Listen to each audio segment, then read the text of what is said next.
530 पत्र मुंबई आसोवद 6 सनी 1950 गांधीजी पर आ पत्र है। गांधीजीए 27 प्रश्नों परम कृपाळु देवने पूछा है। तेमाना 2 प्रश्नों ना जवाबो आपणे काले सुधी जोई गया। हवे प्रश्न त्रीजो प्रश्न मोक्ष शुं छे? मोक्ष शुं छे? गांधीजीए प्रश्न पूछो मोक्ष शुं छे? बधा धर्मों में मोक्ष ने श्रेष्ठ कहती पण आ मोक्ष छे शुं? उत्तर में कृपालुदेवे कहूं जे क्रोधादि अज्ञान भाव में देहादि में आत्मा ने प्रतिबंध है तेथी सर्वथा निवृत्ति थवी मुक्ति थवी ते मोक्षपद ज्ञानीओए कहूं छे। ते सहज विचारता प्रमाण भूत लागे छे। आटलो जवाब आप्यो कि जे क्रोधादि अज्ञान भाव में अज्ञानताना कारणे जीव में क्रोधादि भाव थाय छे। क्रोध मान माया लोभादि कशाय भावो जे छे तेनुं मूळ कारण अज्ञान छे। स्वस्वरूपना ज्ञाननो अभाव छे, अज्ञान छे अने तेने लईने परपदार्थो माटे आ जीव क्रोध करे, मान करे, माया करे, लोभ करे अने तेथी जीव बंधाय छे। ए कशाय भावोथी निवृत्ति थवी एनुं नाम ज मोक्ष छे। એટલે કૃપાલદેવે બીજે ઠેકાણે પણ કોઈએ પ્રશ્ન કર્યો કલ્યાણ એટલે શું? તો કે કશાય ઘટે એટલું કલ્યાણ. તમારા કશાય ભાવો કેટલા ઘટ્યા તેટલું તમારું કલ્યાણ થયું. અર્થાત તમે એટલા મોક્ષની નજીક પહોંચ્યા. કેમ કે અનંતાનુબંધી કશાય ઘટ્યા કે આત્મજ્ઞાન, અપ્રત્યાખ્યાના વર્ણીય કશાય ઘટ્યા કે દેશવ્રતિ શ્રાવક, પ્રત્યાખ્યાની કશાય ઘટ્યા કે મુનિવ્રત આત્મજ્ઞાની મુનિ, અને સંજ્વલન કશાય ઘટ્યા કે મટ્યા કે કેવળ જ્ઞાન. એમ કશાયોને લઈને જ આત્માનું મૂળ સ્વરૂપ આવરિત છે, રોકાયેલું છે.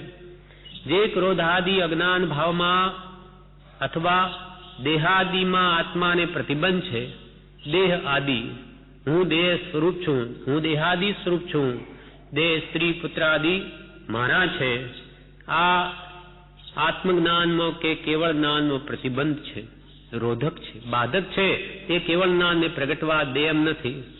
કેમ કે જે દેહ પોતાનો નથી તેને પોતાનો માની બેસે, પરપદાર્થ તેનો કાંઈ છે નહીં, છતાં એ મિથ્યાત્વને લઈને પરમ જ મારાપણું કરે, રાગદ્વેષ ભાવ કરે તો એને કેવળ જ્ઞાન કદી થાય નહીં. માટે એ મોક્ષને કદી પામે નહીં. એટલે મોક્ષ પ્રાપ્તિમાં બાધક ક્રોધાદિ કશા તેમજ દેહાદિમાં આત્માને પ્રતિબંધ છે. એટલે કલ્યાણ કરવામાં વિઘ્નરૂપ છે. એટલે જ્યાં કૃપાલ કે જ્યાં ઉપાધિ છે ત્યાં અનાથતા છે. એ સર્વ પ્રાણીઓનો નાથ થઈ ન શકે. કેમ કે એને પર પદાર્થમાં રુચિ છે, મમત્વ ભાવ છે, દેહાદિમાં અહમ ભાવ છે. ત્યાં સુધી એ પોતાના સંપૂર્ણ સ્વભાવને શુદ્ધ રીતે પામી ન શકે. જે ક્રોધાદિ અજ્ઞાન ભાવમાં દેહાદિ આત્માને પ્રતિબંધ છે તેથી સર્વથા નિવૃત્તિ થવી, આત્યંતિક વિયોગ થવો, તેનું નામ મોક્ષ છે. સંપૂર્ણપણે સર્વથા નિવૃત્તિ થવી અહમભાવ મમત્વ ભાવની, તેનું નામ જ મુક્તિ છે. સર્વ કષાયોથી મુકાવવું, સર્વ કર્મથી મુકાવવું, સર્વ અહમ મમત્વ ભાવથી મુકાવવું, તેનું નામ જ મોક્ષ છે. અર્થાત સર્વ વિભાવથી મુકાવવું અને સંપૂર્ણ સ્વભાવમાં આવવું, તેનું નામ જ મોક્ષ છે. જે ક્રોધાદિ અજ્ઞાન ભાવમાં દેહાદિમાં આત્માને પ્રતિબંધ છે તેથી સર્વથા નિવૃત્તિ થવી, મુક્તિ થવી, તે મોક્ષ પદ જ્ઞાનીઓએ કહ્યું છે. કૃપાલ કે જ્ઞાનીઓએ કહ્યું છે. અનંતા જ્ઞાનીઓએ કશાય ભાવો ઘટાડી, દેહમાં આત્મબુદ્ધિ મટાડી અને જે પોતાનું શુદ્ધ સહજ આત્મ સ્વરૂપ સંપૂર્ણ પ્રાપ્ત કર્યું છે એવા કેવડી ભગવંતોએ આ કહ્યું છે. અનંતા તીર્થંકરો પૂર્વે થઈ ગયા, અનંતા જ્ઞાનીઓએ થઈ ગયા, એમને આ અનુભવથી કહ્યું છે. તેથી સર્વથા નિવૃત્તિ એટલે મુક્તિ થવી તે મોક્ષપદ જ્ઞાનીઓએ કહ્યું છે. તે સહજ વિચારતા પ્રમાણ ભૂત લાગે છે. વિચાર કરીને આ વાતને સમજવા પ્રયત્ન કરે તો પ્રમાણભૂત વાત છે, સત્ય જણાશે કે જે ક્રોધાદિ અજ્ઞાન ભાવ છે એ દુઃખરૂપ છે અને ક્ષમાદિ એ સ્વભાવ છે તે પરમ સુખરૂપ છે. એટલે ક્રોધાદિની નિવૃત્તિમાં આત્માને અનંત સુખ છે, અને ક્ષમાદિ જે પોતાનો સ્વભાવ છે એમાં રહેવામાં અનંત સુખ છે. જે ક્રોધાદિ અજ્ઞાન ભાવમાં દેહાદિમાં આત્માને પ્રતિબંધ છે, તેથી સર્વતા નિવૃત્તિ થવી, મુક્તિ થવી તે મોક્ષપદ જ્ઞાનીઓએ કહ્યું છે. તે સહજ વિચારતા પ્રમાણભૂત લાગે છે. કે સહજ વિચારો તો કૃપાલ કે આ વાત પ્રમાણભૂત લાગે કે ક્રોધ સુખરૂપ કે ક્ષમા સુખરૂપ, વિનય સુખરૂપ કે માન સુખરૂપ, માયા સુખરૂપ કે સરળતા સુખરૂપ, લોભ સુખરૂપ કે સંતોષ ભાવ સુખરૂપ. સહજ વિચાર કરે તો એ વાત પ્રમાણભૂત લાગે એવી છે, સમજાય એવી છે. સંતોષી નર સદા સુખી, તૃષ્ણાવાળો નર તો નિત્ય ભિખારી. કૃપાલયની દ્રષ્ટિમાં, જ્ઞાનીઓની દ્રષ્ટિમાં, અને એ નિરંતર દુઃખી છે. ઈચ્છા માત્ર દુઃખ છે. કોઈ પણ પદાર્થની ઈચ્છા છે ત્યાં તે દુઃખી જ છે. એ જીવ ક્યાં ઈચ્છતા હે ઈચ્છા દુઃખ મૂળ, જબ ઈચ્છા કા નાશ તબ મિટે અનાદિ ભૂ. તે માયા કરવામાં કેટલો બધો ભય રહે, કોઈ જાણી જાય તો. મનમાં બીજું છે, વાણીમાં બીજું છે, વર્તનમાં ત્રીજું છે. એ પ્રાણી દુઃખી છે, માયાવી. જેને સરળ સ્વભાવી છે, મનમાં છે તે જ વચનમાં, વચનમાં તે જ વર્તનમાં, એને ક્યાં દુઃખ છે? તેમ સુખ સરળતામાં છે, સુખ સંતોષમાં છે. માન કશાય હોય એને મને મોટો કહે, મને વખાણે, માન આપે, અને કોઈ ના આપે તો દુઃખી થાય. માટે માન કશાય દુઃખરૂપ છે. હું તો બધાનો શિષ્ય છું, અધમાનમ છું, પામર છું, મૂઢ છું, મારામાં શું ગુણ છે? ગુણ તો જ્ઞાનીમાં હોય, આપણે તો અજ્ઞાની છીએ, માટે માનને લાયક જ નથી. કોઈ માન આપે તો પણ પાછો હટે કે હું એને લાયક નથી, એવો જ એને અંતરમાં ભાવ હોય તેને દુઃખ શું? માન જોઈએ તે દુઃખી, વિનયવાન કોઈ દિવસ દુઃખી ન થાય. એટલે પ્રભુ કે અમે તે છેલ્લી પંક્તિ બેઠા છીએ, અમારું નામ કૃપાળદેવનું રામ રાજ અને મારું નામ લઘુરાજ રાખ્યું. એ બહુ સારું કર્યું છે. અને જ્ઞાનીઓ પણ કે છે વિનય એ તો ધર્મનું મૂળ છે, એ પ્રથમ પંક્તિ છે, ત્યાંથી ધર્મ પરિણમે. એટલે માનનો તો પ્રથમ અભાવ જોઈએ. માનાદિક શત્રુ મહા ક્રોધ છે, એ તો ભયંકર કાળ છે, એ તો તત્કાળ બાળે. ક્રોધ કોઈ પણ કરે કે એની આકૃતિ ફરી જાય, લાલચોળ થઈ જાય, બાહ્ય દેખાવ પણ એનો ખ્યાલ આવે કે એ દુઃખી છે અને અંતરમાં દુઃખી છે, બળે છે. એને સામાન્ય એમ કરી દઉં તેમ કરી દઉં, દુઃખ પમાડું, પોતે બળે છે. સામો શાંત સ્વભાવી હોય તો એને કાંઈ પણ નહીં થાય, અને એને તો ઉડતું થાય, શું કામ બળે છે? શાંતિ રાખો, પણ એને બળતરા છે. કશાય ભાવ દુઃખરૂપ છે, ક્ષમા હંમેશા સુખરૂપ છે. ક્ષમા એ જ મોક્ષનો ભવ્ય દરવાજો છે, અને સરળતા એ ધર્મના બીજ સ્વરૂપ છે, વિનય એ ધર્મનું મૂળ છે, અને સંતોષ એ તો મોક્ષ માર્ગનો પહેલો જોઈએ. તૃષ્ણા ઈચ્છા લઈને ફર્યા કરે તે આત્મધર્મ ક્યાંથી પામે? એની વૃત્તિ હંમેશા સંગ્રહ કરવામાં હોય, અને સંગ્રહ કરનારો પ્રાણી હંમેશા દુઃખી જ હોય. નિવૃત્તિમાં સુખ છે, બાહ્ય પરિગ્રહના ત્યાગમાં સુખ છે. પણ સંસારના પ્રાણીઓ મોટો ચક્રવર્તી તે પણ વધતા વૈભવ અને પરિગ્રહના સંકલ્પમાં પ્રયત્નવાન છે, અને મેળવવામાં સુખ માને છે. પણ અહો, જ્ઞાનીએ તો તેથી વિપરીત સુખનો માર્ગ નિર્ણિત કર્યો કે કિંચિત માત્ર પણ ગ્રહવું એ સુખનો નાશ છે. આ જ્ઞાનીઓની દ્રષ્ટિ છે. તો આ સર્વતા સર્વ પ્રકારે સર્વ પરિગ્રહથી છૂટવું. પરી એટલે ચારે બાજુથી ગ્રહ એટલે જેને પકડ્યો છે, મનથી, ભાવથી અને બાહ્ય ઉપાધિ વડે, એ બધાથી મુક્ત થવું એનું નામ જ મોક્ષ છે. સર્વ કશાય ભાવથી મુક્ત થવું એનું નામ મોક્ષ કહો, કે સર્વ કર્મોથી મુક્ત થવું એનું નામ મોક્ષ કહો, અથવા સર્વ અંતરંગ બાહ્ય પરિગ્રહથી મુક્તિ મેળવવી એનું નામ જ મોક્ષ છે. આત્મા તો શુદ્ધ સ્વભાવિક છે. આ બધા આવરણ છે, ખસી જાય તો આત્મા મોક્ષ સ્વરૂપ જ છે. તું છો મોક્ષ સ્વરૂપ, અનંત દર્શન નાન તો અવ્યા બાદ સ્વરૂપ. પછી ચોથો પ્રશ્ન ગાંધીજીએ પૂછ્યો, મોક્ષ મળશે કે નહીં તે ચોક્કસ રીતે આ દેહમાં જાણી શકાય? એટલે મોક્ષની પ્રાપ્તિ થાય તો આ દેહમાં જ થાય છે, કે આ દેહ છોડે કઈ બીજે ત્યાં મોક્ષ સ્થાનમાં ગયે કહેવાય મોક્ષ? મોક્ષ મળશે કે નહીં તે ચોક્કસ રીતે આ દેહમાં જાણી શકાય? એનો ઉત્તર કૃપાલદેવ આપે છે, એક દોરડીના ઘણા બંધથી હાથ બાંધવામાં આવ્યો હોય, તેમાંથી અનુક્રમે જેમ જેમ બંધ છોડવામાં આવે તેમ તેમ તે બંધના સંબંધની નિવૃત્તિ અનુભવમાં આવે છે, અને તે દોરડી વળ મૂકી છૂટી ગયાના પરિણામમાં વર્તે છે એમ પણ જણાય છે, અનુભવાય છે. દોરડીના દ્રષ્ટાંતે વાત સમજાવે છે કે એક દોરડી વડે આપણે બાંધી દીધા હોય, એક દોરડીના ઘણા બંધથી ઘણા આટા આપણા શરીર પર માર્યા હોય કોઈએ, એક દોરડીના ઘણા બંધથી આપણા હાથ બાંધવામાં આવ્યા હોય, તેમાંથી અનુક્રમે જેમ જેમ બંધ છોડવામાં આવે, જેમ જેમ આટા છોડે તેમ તેમ તે બંધના સંબંધની નિવૃત્તિ અનુભવમાં આવે છે.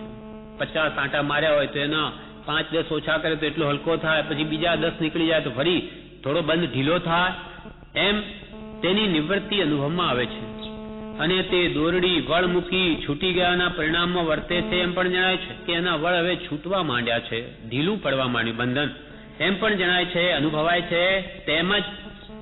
તેમજ અજ્ઞાન ભાવના અનેક પરિણામરૂપ બંધનો પ્રસંગ આત્માને છે. તેવી જ રીતે 8 કર્મરૂપી દોરડાઓથી આપણો આત્મા બંધાયેલો છે. તેમજ અજ્ઞાન ભાવના અનેક પરિણામરૂપ બંધનો પ્રસંગ આત્માને છે. અજ્ઞાનના કારણે 7 પ્રકારના બંધ તો નિરંતર છે, 8 કર્મોથી બંધાયેલો છે. તે જેમ જેમ છૂટે છે તેમ તેમ મોક્ષનો અનુભવ થાય છે. જેમ કે અનંતાનુમની કશાય છૂટે આત્મજ્ઞાન થાય, અંશે આત્માનો અનુભવ થાય. તેમજ અજ્ઞાન ભાવ તેમ મોક્ષનો અનુભવ થાય છે. બંધ જેમ જેમ શિથિલ પડે તેમ, અને તેનું ઘણું જ અલ્પપણું જયારે થાય છે ત્યારે સહેજે આત્મામાં નિજ ભાવ પ્રકાશી નીકળીને અજ્ઞાન ભાવરૂપ બંધથી છૂટી શકવાનો પ્રસંગ છે એવો સ્પષ્ટ અનુભવ થાય છે. ત્યાં અનાદિકાળના અનંત કર્મોથી બંધાયેલો આપણો આત્મા જયારે અનંતાનુબંધી 7 પ્રકૃતિઓનો ઉપશમ કે ક્ષય કરે ત્યારે તે ઘણું બધું એને કામ કરી લીધું. તે અનંત કાળમાં થયું નહીં, એટલે અજ્ઞાન ભાવથી એને ઘણું જ અલ્પપણું જયારે થાય છે ત્યારે સહેજે આત્મામાં નિજ ભાવ પ્રકાશી, આત્માનો ભાવ નો અનુભવથી પ્રકાશી નીકળીને અજ્ઞાન ભાવરૂપ બંધથી છૂટી શકવાનો પ્રસંગ છે એવો સ્પષ્ટ અનુભવ થાય છે. એને આત્માનો અંશે અનુભવ થાય એટલે એને લાગે કે હો, આત્મામાં આવું અનંત સુખ રહેલું છે, આટલો હું છૂટી ગયો, એનો અર્થ તો એ કે હવે હું સંપૂર્ણ સુખને જરૂર પામી શકીશ, સર્વથા બંધનો નાશ કરી શકીશ, એમ એને દ્રઢ થાય છે, અનુભવમાં આવે છે, શ્રદ્ધાનમાં આવે છે.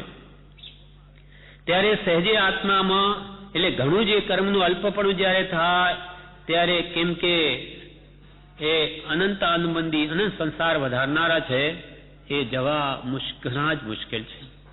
સમ્યક દર્શન પામ્યો હતો એ એને ઘણું મોટું કામ કરી લીધું, મોક્ષની નજીક આવી ગયો, શરૂઆત થઈ ગઈ. એ અથા પ્રવૃત્તિકરણ સુધી તો અનંત વાર આવ્યો છે, છતાં કાર્ય થયું નહીં. પછી અનિવૃત્તિકરણ કરીને ગ્રંથિ ભેદ કરે, બહુ વિકટ છે. કોઈ કઈ અમને તો આત્મજ્ઞાન છે અને અમે આત્મજ્ઞાન આપીએ છીએ, એ કઈ ખેલ નથી બાળકોના. અનંત કાળમાં જે નહીં થયું એ કે લ્યો તમને સંકિત આપી દઈએ. આમ સંકિત અપાતું હોત તો અનંતા જીવો મોક્ષે પહોંચી ગયા હોત. તેમજ કેવળ અજ્ઞાન ભાવથી નિવૃત્તિ ના સહેજે આત્મામાં નિજ ભાવ પ્રકાશી નીકળીને અજ્ઞાન ભાવ રૂપ બંધનથી છૂટી શકવાનો પ્રસંગ છે એવો તેને સ્પષ્ટ અનુભવ થાય છે. તેમજ કેવળ અજ્ઞાન આદિ ભાવથી નિવૃત્તિ થઈ કેવળ આત્મભાવ આ જ દેહને વિશે સ્થિતિમાન છતાં પણ આત્માને પ્રગટે છે, અંશે જો અનુભવ થાય તો સંપૂર્ણ અનુભવ કેમ ન થાય? પુરુષાર્થ કરે તો બધું થાય. આ કાળમાં કેવળ જ્ઞાન નથી એવી વાત પણ સાંભળવી નહીં. કૃપાલ કે કેમ નહીં થાય? તું પુરુષાર્થ તો કર, પછી તારો કોઈ હાથ પકડાવે તો જોઈ લઈશું. કરવું નથી કઈ અને કે આ કાળમાં તો મોક્ષ નથી, કેવળ જ્ઞાન નથી, એમ નથી કરીએ તો કોઈ દિવસ પ્રાપ્તિ થાય નહીં. ચાલવા માંડ, જેટલો રસ્તો કપાય એટલો તો તું નજીક પહોંચીશ. લાખો ગાઉ દૂર હોય એમાંથી આપણે 50 કે 1000 ગાઉ ગયા તો અડધે તો પહોંચ્યા. ત્યાં સુધી શું ઠેઠ બારણા સુધી આવી શકાય છે. અજ્ઞાન મિથ્યાત્વ જવારું મોક્ષ તો આ કાળમાં છે, અને એ થઈ ગયું તો તારો મનુષ્ય ભાવ સફળ છે. જે અનંત કાળે નહીં થયું તેવું કામ આ કાળમાં થઈ શકે એમ છે. તેમજ કેવળ અજ્ઞાન આદિ ભાવથી નિવૃત્તિ થઈ સંપૂર્ણ અજ્ઞાન નાશ પામી જઈ કેવળ આત્મભાવ આ જ દેહને વિશે સ્થિતિમાન છતાં પણ આ દેહમાં જ આપણો આત્મા સ્થિતિમાન થવા છતાં પણ આત્માને પ્રગટે છે. એમણે કહ્યું ગાંધીજીએ કે આ દેહમાં મોક્ષ મળશે એવું આ દેહમાં જાણી શકાય? તો કે હા, આ દેહમાં રહેલો આત્મા પણ એટલી ઊંચી ભૂમિકાએ પહોંચી શકે છે, અજ્ઞાનને સંપૂર્ણ નાશ કરી શકે. જેમ કે કૃપાલદેવે કોઈક એક શાયક સમકી છે કે નહીં, તો કૃપાલદેવ કે જો આ દેહે પેલી દેહાતીત દશાની ચર્મ શરીર પણ જાણીએ કે આ કાળમાં નથી, તો આ કાળમાં અમે પોતે નથી એમ કહેવા તુલ્ય છે. અને તે સિદ્ધપણું નહીં, પણ ચરમ શરીરીપણું નહીં, પણ સિદ્ધપણું છે. આ દેહે સિદ્ધ દશા અનુભવી શકાય છે. ઈડરમાં કૃપાલદેવે કહ્યું આ સિદ્ધ શીલા અને આ બેઠા તે સિદ્ધ, માટે આ સ્થાનને ભૂલશો નહીં. એમ સદેહે તેમજ કેવળ અજ્ઞાન આદિ ભાવથી નિવૃત્તિ થઈ સંપૂર્ણપણે અજ્ઞાનનો નાશ થઈ કેવળ આત્મભાવ આ જ દેહને વિશે સ્થિતિમાન છતાં એવા આત્માને પ્રગટ થઈ શકે છે. અને સર્વસંબંધથી કેવળ પોતાનું ભિન્નપણું અનુભવમાં આવે છે. આ દેહમાં હોવા છતાં દેહાતીત દશા અનુભવમાં આવે છે. એટલે સૌભાગભાઈ કે ધન 8 થયા, દેહને આત્મા 2 ફટ જુદા દેખાય છે. દિન 8 થયા, દેહમાં રહેલો આત્મા દૂધ અને પાણીની જેમ ભિન્ન છતાં અનુભવાય છે. અને સર્વ સંબંધથી કેવળ પોતાનું ભિન્નપણું અનુભવમાં આવે છે. અર્થાત મોક્ષપદ આ દેહમાં પણ અનુભવમાં આવવા યોગ્ય છે. આ દેહમાં રહ્યા છતાં પણ દેહાતીત દશા અથવા મોક્ષપદ મુક્ત ભાવમાં મોક્ષ છે, એ મુક્ત ભાવ આ જ દેહમાં રહેલો આત્મા અનુભવી શકે છે. અર્થાત મોક્ષપદ આ દેહમાં પણ અનુભવમાં આવવા યોગ્ય છે. પ્રશ્ન 5મો. એમ વાંચવામાં આવ્યું, ગાંધીજી 5મો પ્રશ્ન કરે છે, ગાંધીજીને પોતાનો કેવી યોગ્યતા છે કે આવા પ્રશ્નો કરી શકે છે? પોતે કઈ વાંચે વિચારે ગરજ હોય તો આટલો ઊંડો જાય, નહીં તો કોને પડી છે? 5મો પ્રશ્ન કરે છે, એમ વાંચવામાં આવ્યું કે માણસ દેહ છોડી કર્મ પ્રમાણે જનાવરોમાં અવતરે, પથ્થરો પણ થાય, ઝાડ પણ થાય, આ બરાબર છે? ગાંધીજીએ કૃપાલદેવને પ્રશ્ન કર્યો કે આ આપણો આત્મા, એમ મને કે વાંચવામાં આવ્યું છે કે માણસ આ દેહ છોડીને કર્મ પ્રમાણે જનાવર પણ બની જાય, જાનવરમાં અવતરે, જનાવરોમાં અવતરે, પથ્થરો પણ થાય, ઝાડ પણ થાય, શું આ બરાબર છે? ઉત્તરમાં કૃપાલદેવ કહે છે, દેહ છોડી ઉપાર્જિત પ્રમાણે જીવની ગતિ થાય છે. દેહ છોડી ઉપાર્જિત કર્મ પ્રમાણે જીવની ગતિ થાય છે. તેથી તે તિર્યંચ એટલે જનાવર પણ થાય છે. અને પૃથ્વીકા એટલે પૃથ્વી રૂપ શરીર ધારણ કરી બાકીની બીજી 4 ઇન્દ્રિયો વિના કર્મ ભોગવવાનો જીવને પ્રસંગ પણ આવે છે. કૃપાલય કહ્યું આ દેહ છોડીને જેવા એને કર્મો ઉપાર્જિત કર્યા હોય, જો એને તિર્યંચ ગતિમાં કર્મો કર્યા હોય, માયાવી હોય, માયા તિર્યક યોનિષ્ઠ, તો તિર્યંચ ગતિમાં પણ જાય. બહુ માયા કરી હોય તો ઢોર પશુ પણ થાય, સ્ત્રીનો અવતાર પણ આવે માયાથી. એમ તિર્યંચ એટલે જનાવર પણ થાય, હાથી, ઘોડા, બળદ, ઊંટ બધું જ થાય. અર્થાત જેવા કર્મો કર્યા હોય તેવો થાય.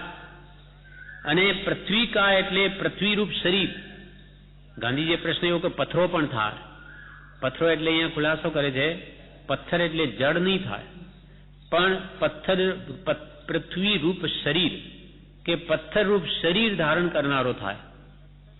આત્મા પૃથ્વીરૂપ નહીં થાય કે પથ્થરરૂપ નહીં થાય, પણ પૃથ્વીરૂપ, પૃથ્વીકાય, અપકાય, તેવુકાય, વાયુકાય, વનસ્પતિકાય રૂપ થાય, એ દેહ ધારણ કરે.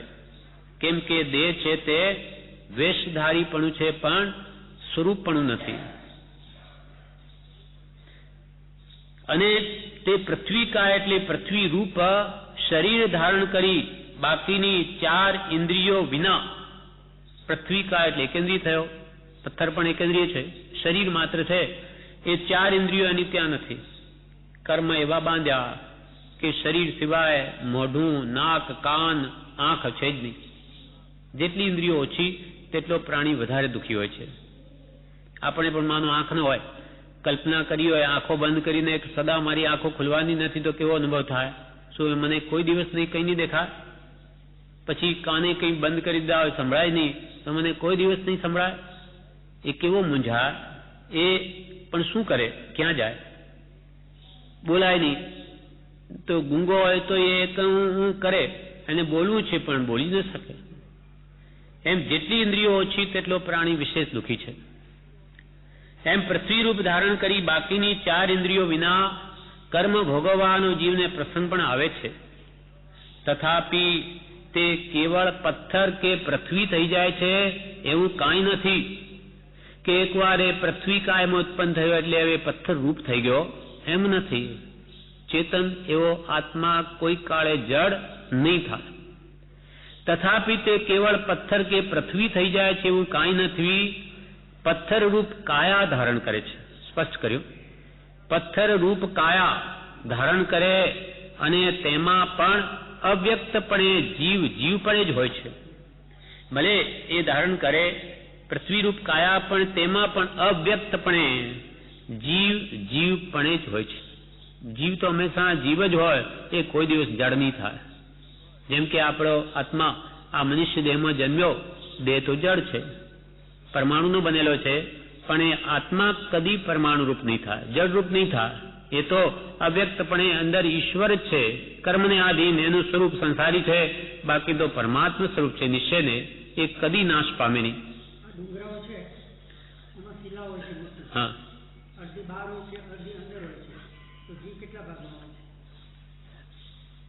મૂળ જીવ તો જેમાં ઝાડ છે ને, ઝાડમાં મૂળ જીવ એક હોય, એના આશ્રિત કેટલા ઢગલા છે. ના, કોણે કહ્યું નિર્જીવ છે? ના, નિર્જીવ નહીં. છૂટો ન પડે ત્યાં સુધી એ નિર્જીવ નથી. એમાંથી આપણે પથ્થર તોડી કાઢીએ એટલે હવે ખંડા બધા તોડીને બનાવે છે ને, મકાનોમાં વાપરે લઈને, ત્યારે એ નિર્જીવ થાય. એ સુધી ચોટેલો વધે છે, એ પહાડ પણ વધે, અંદર છે એ એને પણ કૃપાલે આગળ કહેશે એની બધી સંજ્ઞા છે, આહાર સંજ્ઞા. જેમ કે આ ઝાડ છે એ પણ હવામાનથી પોતાનો આહાર લે છે, આહાર સંજ્ઞા છે. આહાર ભય સંજ્ઞા છે એને પણ, હા, ચારે મૈથુન પરિગ્રહ બધી જ સંજ્ઞા છે. તેમ એ પથ્થર પણ જીવ છે, ત્યાં એ અજીવ થઈ જતો નથી. જ્યાં સુધી એ છૂટો ન પડે ત્યાં સુધી અજીવ નથી. એટલે ખાણો ના ધંધા વગેરે એ બધા પાપરૂપ કયા છે, કેમ કે એ જીવ છે બધા. અને તેમાં પણ અવ્યક્તપણે જીવપણે જ હોય છે. બીજી 4 ઇન્દ્રિયોનું ત્યાં અવ્યક્ત એટલે અપ્રગટપણું હોવાથી પૃથ્વી કાયરૂપ જીવ કહેવાયું છે. ત્યાં 4 ઇન્દ્રિયો નથી, બીજી એક શરીર માત્ર છે, પૃથ્વી રૂપ શરીર. તેથી એને પૃથ્વી કાય કહેવાય છે. પૃથ્વી રૂપ છે શરીર જેનું. આપણે પાણી છે, જળ કાય છે. આપણને જે પાણી દેખાય છે એ બધા જીવોનું જ શરીર છે. એ જે લિક્વિડ, એ જે પ્રવાહી પદાર્થ છે, બધા જીવ છે. આપણને જે અંદર દેખાય એ તો બેન્દ્રિય એકેન્દ્રિય, એ જુદા પાછા. અંદરના બેન્દ્રિય જીવો હાલતા ફરતા એ કર્મિયા વગેરે એ જુદા. આ પાણી છે કાયા જેની, અગ્નિ છે કાયા જેની, અગ્નિ કાય, વાયુ છે કાયા જેની, વનસ્પતિ છે કાયા જેની, અને પૃથ્વી છે કાયા જેની, તે પૃથ્વી કાય. બીજી 4 ઇન્દ્રિયો ત્યાં અવ્યક્ત અપ્રગટપણું હોવાથી પૃથ્વી કાયરૂપ જીવ કહેવાય છે. અનુક્રમે તે કર્મ ભોગવી જીવ નિવૃત્ત થાય છે. અનુક્રમે એ જેટલું કર્મ એને બાંધ્યું, જેવા કર્મો તેટલો કાળ સુધી તેમાં રહે છે. અનુક્રમે તે કર્મ ભોગવી જીવ નિવૃત્ત થાય છે ત્યારે ફક્ત પથ્થરનું દળ પરમાણુ રૂપે રહે છે. જ્યારે એ જીવનો કાળ એમાં સમય પૂરો થઈ ગયો, એ જીવ એમાંથી નીકળી ગયો, ત્યારે કે છે પથ્થરનું દળ પછી પરમાણુ રૂપે રહે છે. પણ જીવ તેના સંબંધથી ચાલ્યો જવાથી આહાર આદિ સંજ્ઞા તેને હોતી નથી, પછી નથી હોતી. જેમ કે એને તોડીને આપણે કાઢી નાખ્યો તો એમાંથી નીકળી ગયો, પછી નિર્જીવ થઈ ગયું, પછી એનું કોઈ વધવાપણું નથી, પછી એને આહાર ભય આદિ સંજ્ઞાઓ નથી. પણ જીવ તેના સમનથી ચાલ્યો જવાથી આહાર આદિ સંજ્ઞા તેને હોતી નથી. અર્થાત કેવળ જડ એવો પથ્થર જીવ થાય છે. અર્થાત કેવળ જડ એવો પથ્થર જીવ થાય છે એવું નથી કે ભાઈ આ પથ્થરમાં ગયો એટલે તો હવે કેવળ જડ થઈ ગયો. આત્મા જડ બની ગયો, જડ નથી બન્યો, જડ જેવો ભાવ પામ્યો છે. એ વાત શુભ શીતલરામમાં કૃપાલદેવ લખી છે કે ભગવાનની ભક્તિ કરો તો શું થશે? જડ મંદ અધોગતિ જન્મ જશે. એકેન્દ્રિયના બધા ભવો જડ જેવા કયા. જડ જેવા, જડ નહીં, જડ ન જેવા છે. પૃથ્વી કાય હોય કે વનસ્પતિ કાય હોય કે વાયુ કાય હોય, જડ જેવા ભવો છે. તો ભક્તિ કરશો તો આવા ભવો જશે. તમારે એકેન્દ્રિયમાં નહીં જવું પડે. પછી જડ મંદ, મંદ બુદ્ધિવાળા તે વિકલેન્દ્રિય, બેન્દ્રિય, તેરેન્દ્રિય, ચોરેન્દ્રિય એ બધા મંદ બુદ્ધિવાળા જીવો છે. એટલે જડ મંદ, આ મંદ ભવો.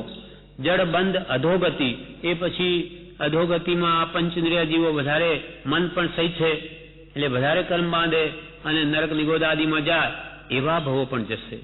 ભક્તિ વડે જડ મંદ અધોગતિ જન્મ જશે. તો આ બધા જડ જેવા ભવો છે. જડ રૂપ થયો નથી જીવ. અર્થાત કેવળ જડ એવો પથ્થર જીવ થાય છે એવું નથી. કર્મના વિષમપણાથી ચાર ઇન્દ્રિયોનો પ્રસંગ અવ્યક્ત થઈ ફક્ત એક સ્પર્શેન્દ્રિયપણે દેહનો પ્રસંગ જીવને જે કર્મથી થાય છે તે કર્મ ભોગવતા તે પૃથ્વી આદમીમાં જન્મે છે. એટલે કર્મના વિષમપણાથી કર્મ બાંધ્યા એવા માટે એને ન જવું હોય તો ત્યાં જવું જ પડે. એક કાર્મણ વર્ગણાઓ, કાર્મણ શરીર પછી તો થઈ ગયું, પોતાની સાથે બંધ થયો એટલે તેજસ શરીર એ બંધાયેલો આત્મા અને વિગ્રહ ગતિમાં એ બે સાથે હોય છે.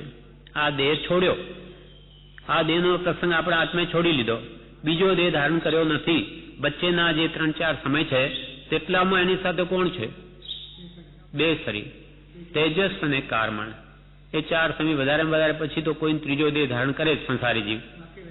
વાટે વહેતા જીવને આ ખેંચી જ જાય. એને નરકમાં ન જવું હોય તો એ કાર્મણ શરીર એને લઈ જ જાય. એટલે જીવને આ કર્મના વિષમપણાથી 4 ઇન્દ્રિયોનો પ્રસંગ અવ્યક્ત થઈ ફક્ત એક સ્પર્શેન્દ્રિયપણે દેહનો પ્રસંગ જીવને જે કર્મથી થાય છે, જે કાર્મણ શરીર એને સ્પર્શેન્દ્રિય પંચેન્દ્રિય ભલે હોય, પાપ કરો સીધો એકેન્દ્રિયમાં ચાલ્યો જાય. દેવલોકમાંથી પણ આવું બને છે. દેવલોકમાં મિથ્યાત્વીઓ હોય છે, એને ખૂબ સુખ ભોગવે. અહીંયા કરતો કરોડો ગણું ઇન્દ્રિય સુખ છે. હવે એને 6 મહિના પહેલા ખબર પડી જાય છે કે હવે આ મારો દેહ છૂટી જાય, અહીંયાથી મારે જવું પડશે. મારા કર્માય બધું કાંતિ અલ્પ થવા લાગે એટલે એને અવધિજ્ઞાની હોય છે, ગતિ આશ્રિત. એટલે એને થાય છે કે હવે તો મને આ બધું સુખ છૂટી જશે. 6 મહિના પછી ક્યાં જઈશ? તો જો આયુષ્યનો કે બંધ નહીં થયો તો એને કઈ ઘરમાં જવાનું હોય તો એને થાય છે કે મારે આવા ભયંકર દુર્ગંધમય સ્થાનમાં જઈને પડવું પડશે. એટલે એને વિચાર આવે છે, ખૂબ આ ધ્યાન કરે છે, મિથ્યાત્વી છે માટે. એટલે 6 મહિના એમ વિચારે છે કે એના કરતો તો હું આ ચંદનના વૃક્ષમાં ચાલ્યો જાઉં તો બહુ સારું. ત્યાં તો સુગંધ તો છે, ત્યાં ખૂબ સુગંધમાં રહે છે. એટલે એના કરતો તે ત્યાં સુગંધ કેવી, આ ગર્ભના મળમૂત્રમાં મારાથી નહીં રહેવાય, હું કેવી રીતે રહીશ? એવી ભાવનાઓ ભાવતા ભાવતા પંચેન્દ્રિય કેટલી ઊંચી સ્થિતિ પામ્યો તે ત્યાંથી ચવી અને સીધો એકેન્દ્રિયમાં ચાલ્યો જાય છે. હવે એને ઊંચું આવવું અનંત કાળ વહી જશે. એકેન્દ્રિયમાંથી બેન્દ્રિય, બેન્દ્રિયમાંથી 3 ઇન્દ્રિય, 4 ઇન્દ્રિય, પંચેન્દ્રિય, મન સહિત. અને આવી ઉત્તમ સામગ્રી પુણ્ય એ પછી ગયો તે જીવ. એટલે કે છે આ દેવલોક એને ક્યાં લઈ ગયો? ઠેઠ એકેન્દ્રિયમાં, માથી ગતિમાં. એટલે મિથ્યાત્વી છે તે બધે દુઃખી છે. આ ભલેને કરોડો વર્ષ ત્યાં સુખ ભોગવ્યું, પરિણામ શું આવ્યું? અનંત દુઃખ. એવો દેવલોક નહીં જોઈએ, અર્થાત મિથ્યાત્વ નહીં જોઈએ. એટલે કૃપાલદેવે કહ્યું કે મુમુક્ષુને અજ્ઞાન સિવાય બીજો કોઈ ભય હોય નહીં. આ અજ્ઞાન લઈને દેવલોકમાં ગયો, ત્યાંથી એકેન્દ્રિયમાં જતો રહ્યો. એના કરતો કે નરકવાસો સારો, કે નરકમાં કઈ મોહ તો નહીં થાય. જે લઈ ગયો ત્યાં જાય નહીં. એટલે દેવલોક કરતા નરક સારી. એટલે સમ્યક દ્રષ્ટિ સદા સુખી, મિથ્યા દ્રષ્ટિ સદા દુઃખી. મિથ્યા દ્રષ્ટિ જ્યાં જાય ત્યાં દુઃખ જ ભોગવે છે, સમ્યક દ્રષ્ટિ જ્યાં હોય ત્યાં સુખી છે. ક્ષણિક શ્રી કૃષ્ણ મહાત્મા વગેરે એ દેવલોક નરકમાં હોય છે છતાં કે સુખી છે, જ્યારે મિથ્યાત્વીઓ બધે દેવલોકમાં છે દુઃખી છે, કેમ કે ત્યાં અનેક ઈચ્છાઓને લઈને બળતરા છે, ત્યાં દુઃખ ભોગવે અને મરીને પણ માઠી ગતિમાં જાય. માટે મિથ્યાત્વ છે ભયંકર છે, સર્વ પાપોનું મૂળ છે, સર્વ પાપનો બાપ છે. માટે મારું અજ્ઞાન નાશ પામે, જેમ છે તેમ પદાર્થનું સ્વરૂપ મને સમજાય, જડ થા, એ જ આપણો ધ્યેય હોવો જોઈએ. કૃપાલ પ્રભુ શ્રી કહે છે શ્રદ્ધા પરમ દુલ્લા, આ જ વાત છે. શ્રદ્ધા એક આત્માની કરી લો 6 પદની, નહીં તો ભયંકર માઠી ગતિમાં જવું પડશે, પછી અનંત કાળ પત્તો નહીં ખાય. એટલે સમ્યક દર્શન એ આપણું મુખ્ય ધ્યેય છે. જે તો કેવળ જ્ઞાન છે, પણ એ પછી આગળ વાત છે. પહેલા સંકેત સુધી તો પહોંચીએ. આત્માનું જ્ઞાન, અને એ સાચા દેવગુરુ ધર્મ વગર કદી થાય નહીં. સાચા દેવ અરિહંત, સાચા ગુરુ નિર્ગ્રંથ, અને સાચો ધર્મ કેવલી પ્રરૂપિત અહિંસા પરમો ધર્મ. એની શ્રદ્ધા અને તે પ્રમાણે જ્ઞાન, પછી શ્રદ્ધા અને પછી તે પ્રમાણે વર્તન, તો જ છૂટકાવ થાય, તો કદી નહીં થાય. નહીં તો જન્મ મરણ ઉભા જ છે. એટલે કર્મના વિષમ પરિણામથી 4 ઇન્દ્રિયોનો પ્રસંગ અવ્યક્ત થઈ ફક્ત એક સ્પર્શેન્દ્રિય પણ એ દેહનો પ્રસંગ જીવને જે કર્મથી થાય છે તે કર્મ ભોગવતા તે પૃથ્વી આદિમાં જન્મે છે. આવા કર્મો કર્યા માટે પૃથ્વી આદિમાં જન્મ્યો, પણ કેવળ પૃથ્વી રૂપ કે પથ્થર રૂપ થઈ જતો નથી. આત્મા કે હવે તો પથ્થર બની ગયો, હવે જળ બની ગયો, પૃથ્વી બની ગઈ, એમ કદી થાય નહીં. જનાવર થતા ગાંધીજીએ કહ્યું કે જનાવરમાં અવતરે તો જનાવર થઈ જાય, તેનો પણ જવાબ કહે છે કે ના, જનાવર થતા કેવળ જનાવર પણ થઈ જતો નથી. દેહ છે, હવે સિદ્ધાંત કે છે દેહ છે તે જીવને વેશધારીપણું છે, સ્વરૂપપણું નથી. આ સિદ્ધાંત. દેહ છે તે વેશધારીપણું છે. આપણે આ વેશ ધારણ કર્યો એથી જુદો છે, એ આ પોતાનું સ્વરૂપ નહીં. તેમ આ દેહ છે તે પણ આત્માને વેશરૂપ છે. પછી મનુષ્યનો હોય કે ઢોર પશુનો હોય, દેવનો હોય કે નારકીનો હોય. તેથી જનાવર તે આત્મા થઈ જતો નથી. દેહ છે તે જીવને વેશધારીપણું છે, સ્વરૂપપણું નથી. એટલે કે આત્મા તે દેહરૂપ કદી થતો નથી, એનું સ્વરૂપ નથી. એ તો પૂતગલનું સ્વરૂપ છે, કર્મનું સ્વરૂપ છે. આત્મા તો શુદ્ધ સહજ સ્વભાવી છે, એ કોઈ કાળે દેહરૂપ થાય નહીં. આ પ્રમાણે આ પ્રશ્નનો જવાબ પૂરો થયો. એમ વાંચવામાં આવ્યું પ્રશ્ન કે માણસ દેહ છોડી કર્મ પ્રમાણે જનાવરોમાં અવતરે, પથ્થરો પણ થાય, ઝાડ પણ થાય, આ બરાબર છે? તો કૃપાલુ કે નહીં, આ બરાબર નથી. એ ભલે જનાવર થાય, પથરામાં અવતરે, કર્મ એવા કર્યા તો જાય, પણ એ કોઈ કાળે પથ્થર રૂપ કે પૃથ્વી રૂપ થાય નહીં, કે ઝાડ રૂપ પણ થાય નહીં, જનાવર રૂપ પણ થાય નહીં. પણ કેમ કે આ બધા વેશ છે, કર્મ પ્રમાણે આ બધા વેશ ધારણ કરવા પડે, પણ એ આત્માનું સ્વરૂપ નથી. આત્મા કદી પોતાના સ્વરૂપને છોડે નહીં. કોઈ પણ દ્રવ્ય કોઈ પણ કાળે પોતાના સ્વરૂપને તજે નહીં. જડ હંમેશા જડ જ રહે, ચેતન ત્રણે કાળ ચેતન જ રહે. હવે પ્રશ્ન 6, 7 અહીંયા પ્રશ્ન લખ્યો નથી, પણ કૃપાલદેવ એમ કે છે કે એ 2 છઠ્ઠા, આ 5મો પ્રશ્ન આપણે વાંચો, 6ઠા 7મા પ્રશ્નનો જવાબ પણ એમાં આવી ગયો, એમ કરીને કૃપાલદેવ સમજાવે છે. પ્રશ્ન 6, 7 છઠ્ઠા પ્રશ્નનું પણ આમાં સમાધાન આવ્યું છે. છઠ્ઠા પ્રશ્નનું પણ કે આમાં સમાધાન આવી ગયું. 7મા પ્રશ્નનું પણ સમાધાન આવ્યું છે કે કેવળ પથ્થર કે કેવળ પૃથ્વી કંઈ કર્મના કરતા નથી. કેવળ પથ્થર હોય આત્મા વગર, કેવળ જડ, કેવળ પથ્થર કે કેવળ પૃથ્વી કંઈ કર્મના કરતા નથી. તેમાં આવીને ઉપજેલો એવો જીવ તે કર્મનો કરતા છે. પૃથ્વી કંઈ કર્મ કરે નહીં, એ તો જડ છે. વિભાવિક આત્મા કર્મ કરે. તેમાં આવીને ઉપજેલો તે કર્મના કારણે એ પૃથ્વી કાયમાં આવીને ઉપજેલો એવો આત્મા તે કર્મનો કરતા છે. અને તે પણ દૂધ અને પાણીની પેઠે છે. દૂધ અને પાણી એકમેક દેખાવા છતાં દૂધ એ દૂધ જ છે, પાણી પાણી છે, અને પ્રક્રિયાથી બેને જુદા કરી શકાય.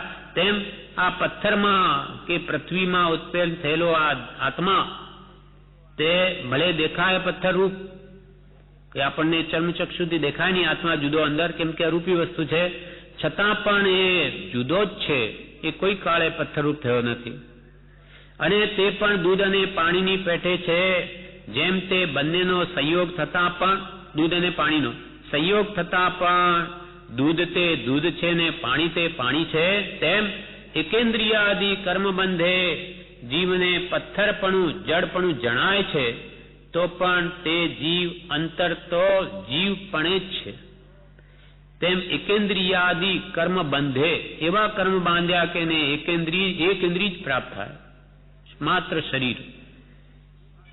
તેમ એકેન્દ્રિયાદિ કર્મ બંધે જીવને પથ્થરપણું, એકેન્દ્ર આદિમાં પછી બધું સમજી લેવું, એકેન્દ્રિય કે બેન્દ્રિય, ત્રણેન્દ્રિય, ચોરેન્દ્રિય, પંચેન્દ્રિય, ગમે તે અવતાર ધારણ કરે, તેમ એકેન્દ્રિય આદિ કર્મ બંધે જીવને પથ્થરપણું જડપણું જણાય, જડ જેવો જણાય, તો પણ તે જીવ અંતર તો જીવપણે છે, તો પણ એ જીવ અંદરથી તો જીવપણે છે, એ કોઈ કાળે અજીવ થાય નહીં. અને ત્યાં પણ તે આહાર ભયાદિ સંજ્ઞા પૂર્વક છે, જે અવ્યક્ત જેવી છે. ત્યાં પણ જીવને બધી સંજ્ઞાઓ છે, આહાર ભય મૈથુન પરિગ્રહ અનાદિ તે જીવ સાથે સંજ્ઞાઓ લાગેલી છે, જે અવ્યક્ત જેવી છે, પ્રગટ દેખાતી નથી, છતાં છે. પછી પ્રશ્ન 8મા પ્રશ્નમાં કહે છે, આર્ય ધર્મ તે શું? અને બીજો પેટા પ્રશ્ન, બધાની ઉત્પત્તિ વેદમાંથી જ છે શું? 8મો પ્રશ્ન છે, આર્ય ધર્મ તે શું? એનો જવાબ કૃપાલદેવ આપે છે, આર્ય ધર્મની વ્યાખ્યા કરવામાં સૌ પોતાના પક્ષને આર્ય ધર્મ કહેવાય છે. બધા ધર્મો પોતાને આર્ય મનાવે છે. એટલે કૃપાલદેવે કહ્યું, આર્ય ધર્મની વ્યાખ્યા કરવામાં સૌ પક્ષો, સૌ માન્યતાઓ, સૌ ધર્મો, સૌ પોતાના પક્ષને આર્ય ધર્મ કહેવાય છે. જૈન મતવાળાઓ જૈનને આર્ય ધર્મ કહે, બૌદ્ધવાદીઓ પોતાના બૌદ્ધ મતને આર્ય ધર્મ કહે, વેદાંતીને આર્ય ધર્મ કહે, એમ સાધારણ છે. તથાપી એટલે તો પણ નાની પુરુષ, હવે કૃપાળુદેવ કે કોને આર્ય ધર્મ કહેવું તે સમજાવે છે. બધા ધર્મવાળાઓ પોતાના ધર્મને આર્ય કહે, પણ સાચો આર્ય ધર્મ કયો તેની વ્યાખ્યા કરે છે.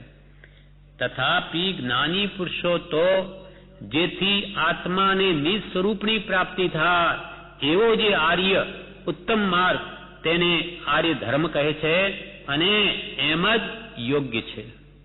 સાચા આત્મજ્ઞાની મહાત્માઓ તો આર્ય ધર્મ કોને કહે?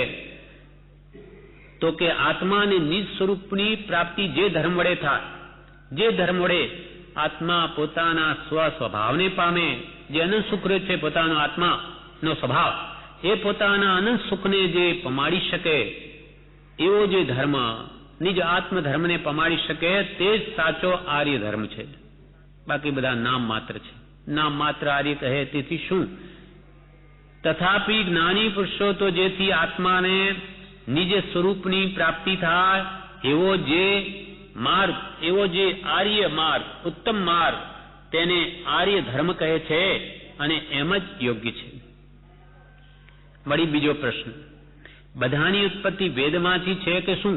આ બધા ધર્મો છે તે વેદ ધર્મમાંથી નીકળ્યા છે કે શું? એનો જવાબ આપે છે, બધાની ઉત્પત્તિ વેદમાંથી થવી સંભવતી નથી.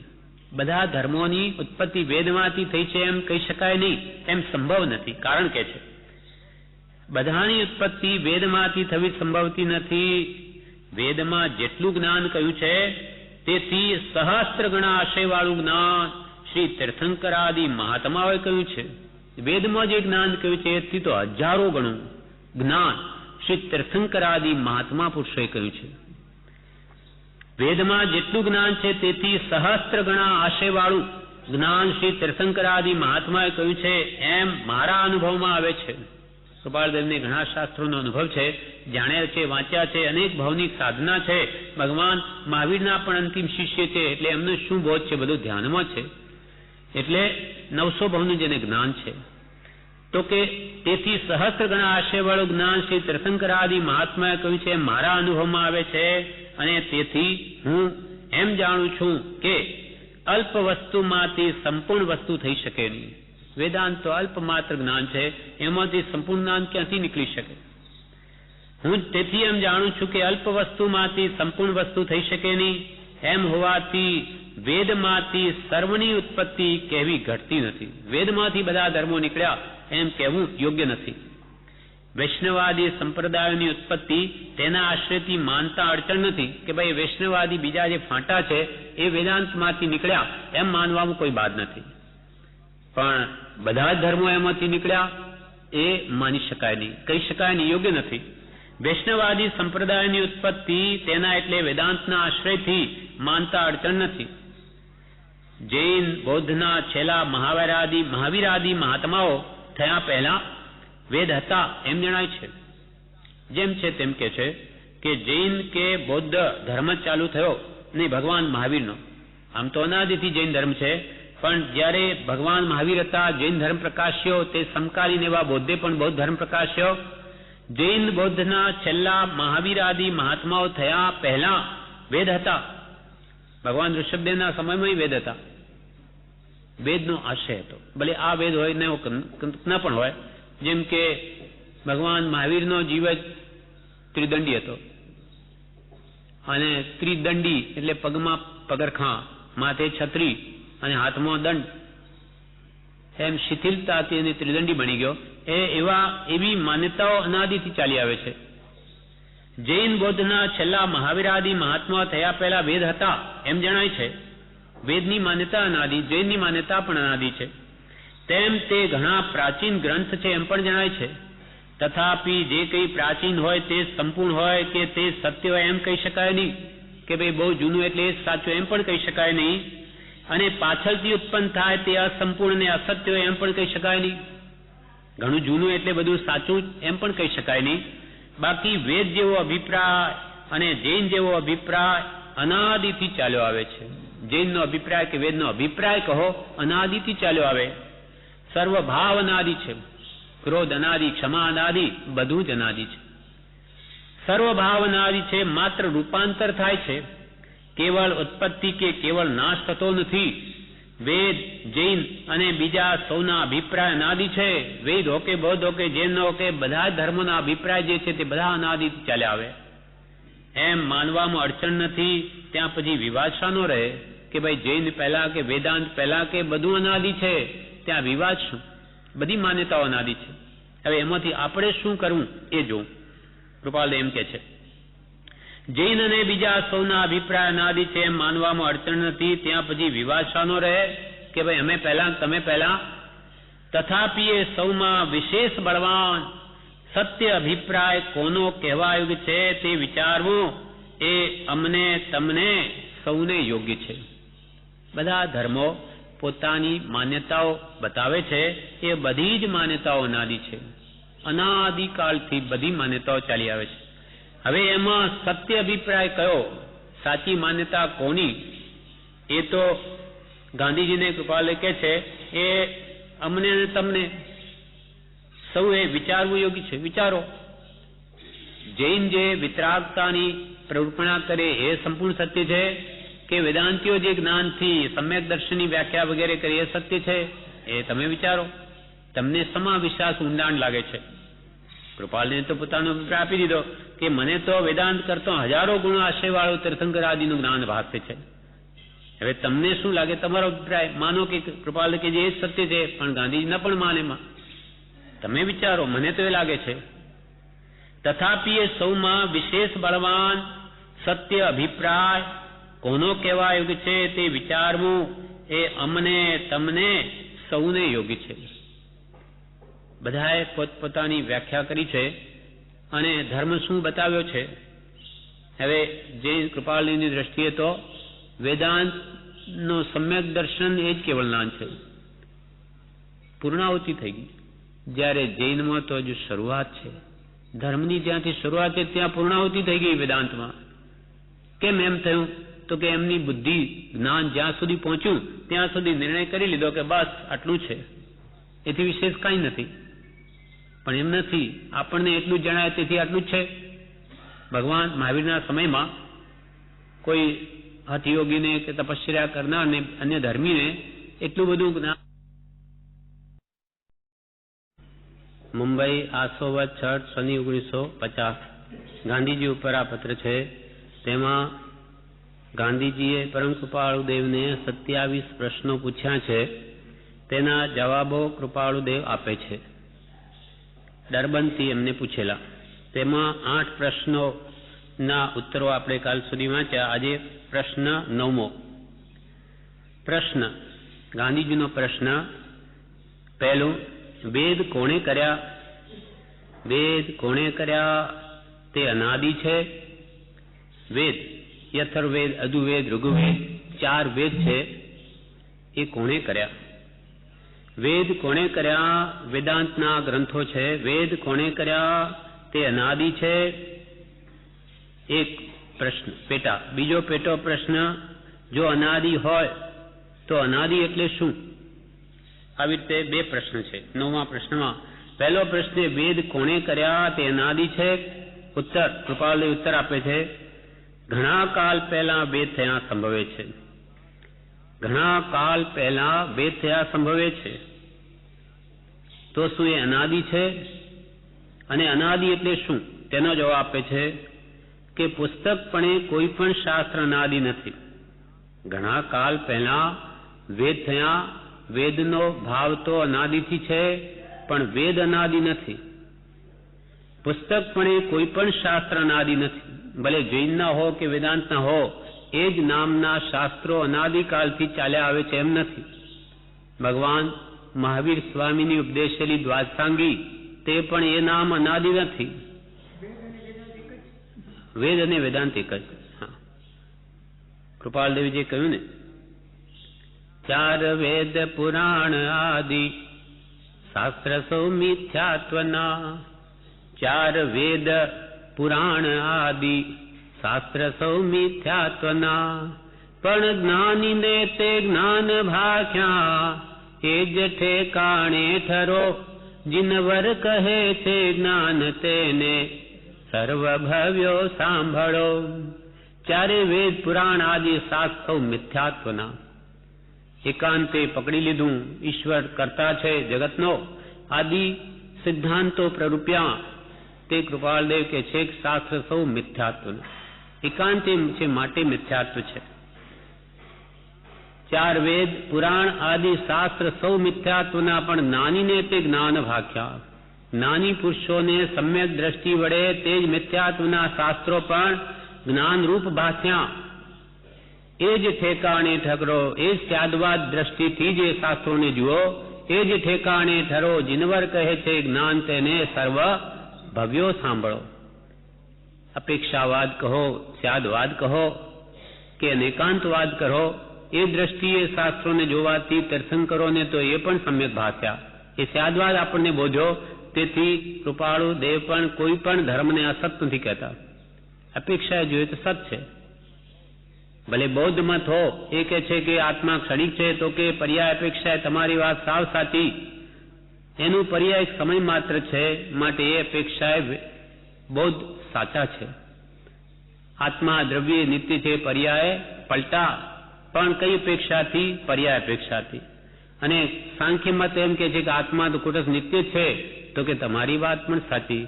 આત્મા દ્રવ્ય નિત્ય છે, દ્રવ્યથી એનો કોઈ કાળે નાશ થતી. એ આત્મા અનાદિકાળ પહેલા હતો ને અનંતકાળ પછી પણ રહેશે, માટે તમારી વાત પણ સાચી. પણ એકાંતે કુટસ્થ નિત્ય છે, સાવ ખોટી વાત છે. અથવા એકાંતે નાશવંત છે, ક્ષણિક છે આત્મા, એ સાવ મિથ્યા છે. એટલે 4 વેદ પુરાણ આદિ 700 મિથ્યાત્વના, કેમ કે એકાંતે ગ્રહણ કરી લીધા. ત્યાદવા દ્રષ્ટિ જોઈએ તો બધું સમ્યક છે. પણ જ્ઞાનીને તે જ્ઞાન ભાષ્યા. જ્ઞાની પુરુષોને તો એ પણ જ્ઞાન ભાષ્યા. એ ઠેકાણે ઠરો. આ પ્રમાણે જ સમ્યક દ્રષ્ટિથી જુઓ. જીનવર કહે છે જ્ઞાન તેને, સર્વ ભવ્યો સાંભળો. ત્યાદવાદ યુક્ત જ્ઞાનને સમ્યક જ્ઞાન કહ્યું છે. કેમ કે પ્રત્યેક દ્રવ્યમાં અનંત ગુણધર્મ રહેલા છે, તે એક સાથે કહી શકાય નહીં. એક વાણીમાં તો એક જ નહીં આવે. જેમ કે એક જ વ્યક્તિ છે, એ કોઈના કાકા પણ છે, પિતા પણ છે, ભાઈ પણ છે, પુત્ર પણ છે, ને પોતે પિતા પણ છે. પણ વાણીથી કેમ બોલાય? તો કે આ કોણ છે? કાકા. એમ ન કહેવાય કોણ છે તો કે તો કાકા મામા બાબા ભાઈ બે, એમ ન કહેવાય. એક જ વાત કહેવાય કે આ કાકા છે. કોના? તો કે એના ભત્રીજાના હિસાબે કાકા છે, ભાણાના હિસાબે મામા પણ છે, પોતાના પિતાના અપેક્ષાએ પુત્ર પણ છે, અને પોતાના પુત્રની અપેક્ષાએ પોતે પિતા પણ છે. એમ કઈ અપેક્ષાથી વાત છે તે સમજે તો એ બધી જ વાતો એક જ વ્યક્તિમાં રહેલી છે. એમ પ્રત્યેક વસ્તુમાં અનંત ગુણધર્મ રહેલા છે તે એક સાથે કહી શકાય નહીં. એના માટે ભગવાન તીર્થંકરોએ ન્યાય, નિક્ષેપ અને પ્રમાણ એથી વસ્તુ સ્વરૂપને ન્યાય આપવાનું કહ્યું, સમજવાનું કહ્યું, તો વસ્તુનું વાસ્તવિક સ્વરૂપ સમજાય. એટલે સ્યાદવાદ એ જૈન ધર્મનો પ્રાણ છે. એના વગર બધું લખવું વસ્તુ સ્વરૂપ યથાર્થ સમજાય જ નહીં. એટલે અહીંયા કહે છે કે વેદ કોણે કર્યા? તો કે એ તો ઘણા કાળ પહેલાથી સંભવે છે, પણ એ અનાદિ નથી. પુસ્તક પડે કોઈ પણ શાસ્ત્ર અનાદિ નથી. તેમાં કહેલા અર્થ પ્રમાણે તો સૌ શાસ્ત્ર અનાદિ છે. વેદોમાં જે ભાવ કયો તે ભાવ પ્રમાણે જોઈએ તો સૌ શાસ્ત્ર અનાદિ. જૈનના, બૌદ્ધના કે વેદાંતના બધા શાસ્ત્રો અનાદિ ભાવથી. જે એ શાસ્ત્રોમાં ભાવ કયો તે ભાવ અનાદિ છે, નામ અનાદિ નથી એ શાસ્ત્રોના. કેમ કે તેવા તેવા અભિપ્રાય જુદા જુદા જીવો જુદે જુદે રૂપે કહેતા આવ્યા છે. તે જ અભિપ્રાયને જુદા જુદા કાળમાં જુદા જુદા રૂપે તે જ અભિપ્રાયને કહેતા આવ્યા છે, અને એમ જ સ્થિતિ સંભવે છે. આ રીતે એનો એ ભાવ બીજા જીવો બીજે પ્રકારે કહી શકે છે. જેમ કે ક્રોધાદિ પણ અનાદિ, ક્રોધાદિ ભાવ પણ અનાદિ છે, અને ક્ષમાદિ ભાવ પણ અનાદિ છે. ક્રોધ કયા કાળથી આ સંસારમાં છે? તો કે ક્રોધ ભાવ અનાદિ કાળથી છે, એની કોઈ આદિ નથી. અનંત કાળ પહેલા પણ ક્રોધ હતો. ક્રોધ આદિ, માન હતું, માયા હતું, લોભ હતો, બધા જ કશાયો અનાદિ કાળ પહેલા હતા, આજે છે, અને અનંત કાળ પછી પણ ક્રોધ, માન, માયા, લોભ રહેવાના છે. અને એના વિપરીત ગુણો ક્ષમા, વિનય, સરળતા, સંતોષ એ કશાય ભાવોને જીતવાના ઉપાય પણ અનાદિ છે. ક્રોધને જીતવાનો ઉપાય ક્ષમા છે, ક્યારથી છે? અનંતકાળથી છે. માનને જીતવાનો ઉપાય વિનય ક્યારથી છે? અનંતકાળથી છે. માયાને જીતવાનો ઉપાય સરળતા અનંતકાળથી છે. લોભને જીતવાનો ઉપાય સંતોષ અનંતકાળથી છે. હવે એ બધા ભાવો અનાદિ છે. આપણે માટે હવે એમાં કયો ભાવ આપણને સુખરૂપ છે એ વિચારીને ગ્રહણ કરવાનું છે. બાકી બધું અનાદિ છે અને અનંતકાળ સુધી રહેવાનું છે.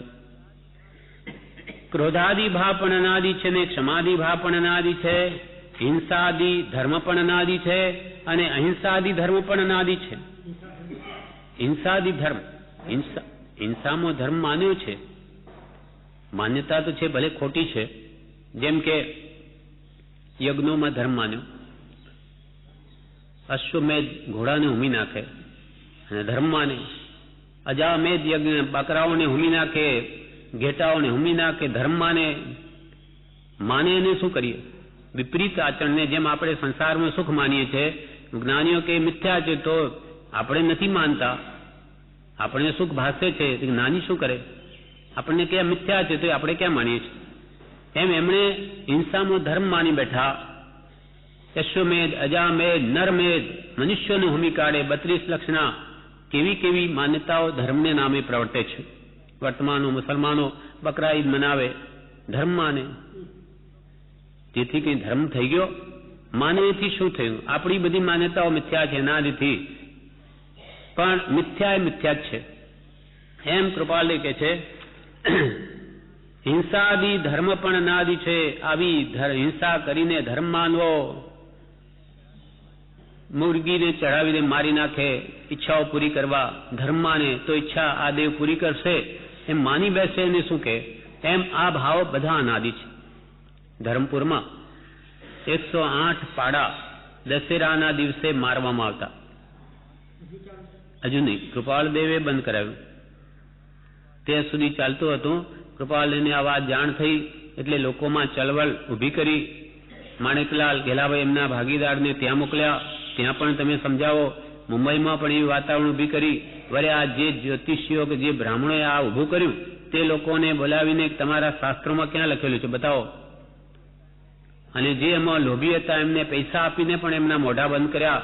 એવી રીતે એવી ગોઠવણ કરી કે અંતે 108 પાડા દશેરાના દિવસે મારવાના બંધ થયા. હિંસામાં ધર્મ માન્યો. આવી માન્યતાઓ ચાલી આવે, આ બળી આપવી વગેરે, અને અહિંસા ધર્મ પણ અનાદિ છે.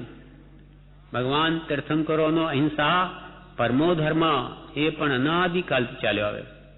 તન કર મન કર વચન કર દે તન કાહું દુઃખ કર્મ રોગ પાતિક ઝરે નિરખત સદગુરુ મુખ નિરખત વાકા મુખ. તનથી મનથી કોઈને પણ દુઃખ ન આપતું. તન કર મન કર વચન કર, મન વચન કાયા. દેત ન કાહું દુઃખ, કોઈને દુઃખ ન આપ. કર્મ રોગ પાતિક ઝરે, કર્મ રોગ રૂપી પાપ ઝરે નિરખત વાંકા મુખ. જે તન મન વચનથી કોઈને પણ દુઃખ મન વચન કાયાથી આપતો નથી, એનું મોઢું જોવાથી કે પાપ નાશ પામે, એવા જ્ઞાની પુરુષો, વિતરાગ પુરુષો જે મનથી પણ કોઈને દુઃખ ના આપે, એ સાચા અહિંસક છે. દુઃખ દીધા દુઃખ હોત હૈ, સુખ દીધા સુખ હોત. આપ હણે નહીં અવર કો તો અપને હણે ન કોઈ. પોતે કોઈને ના હણે તો પોતાની પણ કોઈને હણે, પણ પોતે બીજાને દુઃખ આપે તો એનું ફળ અનેક ગણું એને ભોગવવું જ પડે. જીવો ઓર જીને દો. તમે જીવો, બીજાને જીવવા દો. જીવવાનો તમારો અધિકાર છે, કોઈને મારવાનો તમારો અધિકાર નથી. માટે ભગવંતોએ હિંસા ધર્મ બોધ્યો, એ પણ અનાદિ છે. હિંસાદી ભાવ પણ અનાદિ છે. માત્ર જીવને હિતકારી શું છે એટલું વિચારવું કાર્યરૂપ છે. આપણે એ બધું જાણીને આપણે કઈ રીતે પ્રવર્તવું, હિંસામાં ધર્મ માનવો એ શ્રેષ્ઠ છે કે અહિંસામાં, એ આપણે નિર્ણય કરવો છે. કૃપાલે કહે છે માત્ર જીવને હિતકારી શું છે. તમારા આત્માને કોઈને મારવાથી સુખ થાય એમ છે કે કોઈને બચાવવાથી કે કોઈની રક્ષા કરવાથી, એ કે વિચારો અને એ પ્રમાણે પ્રવર્તો.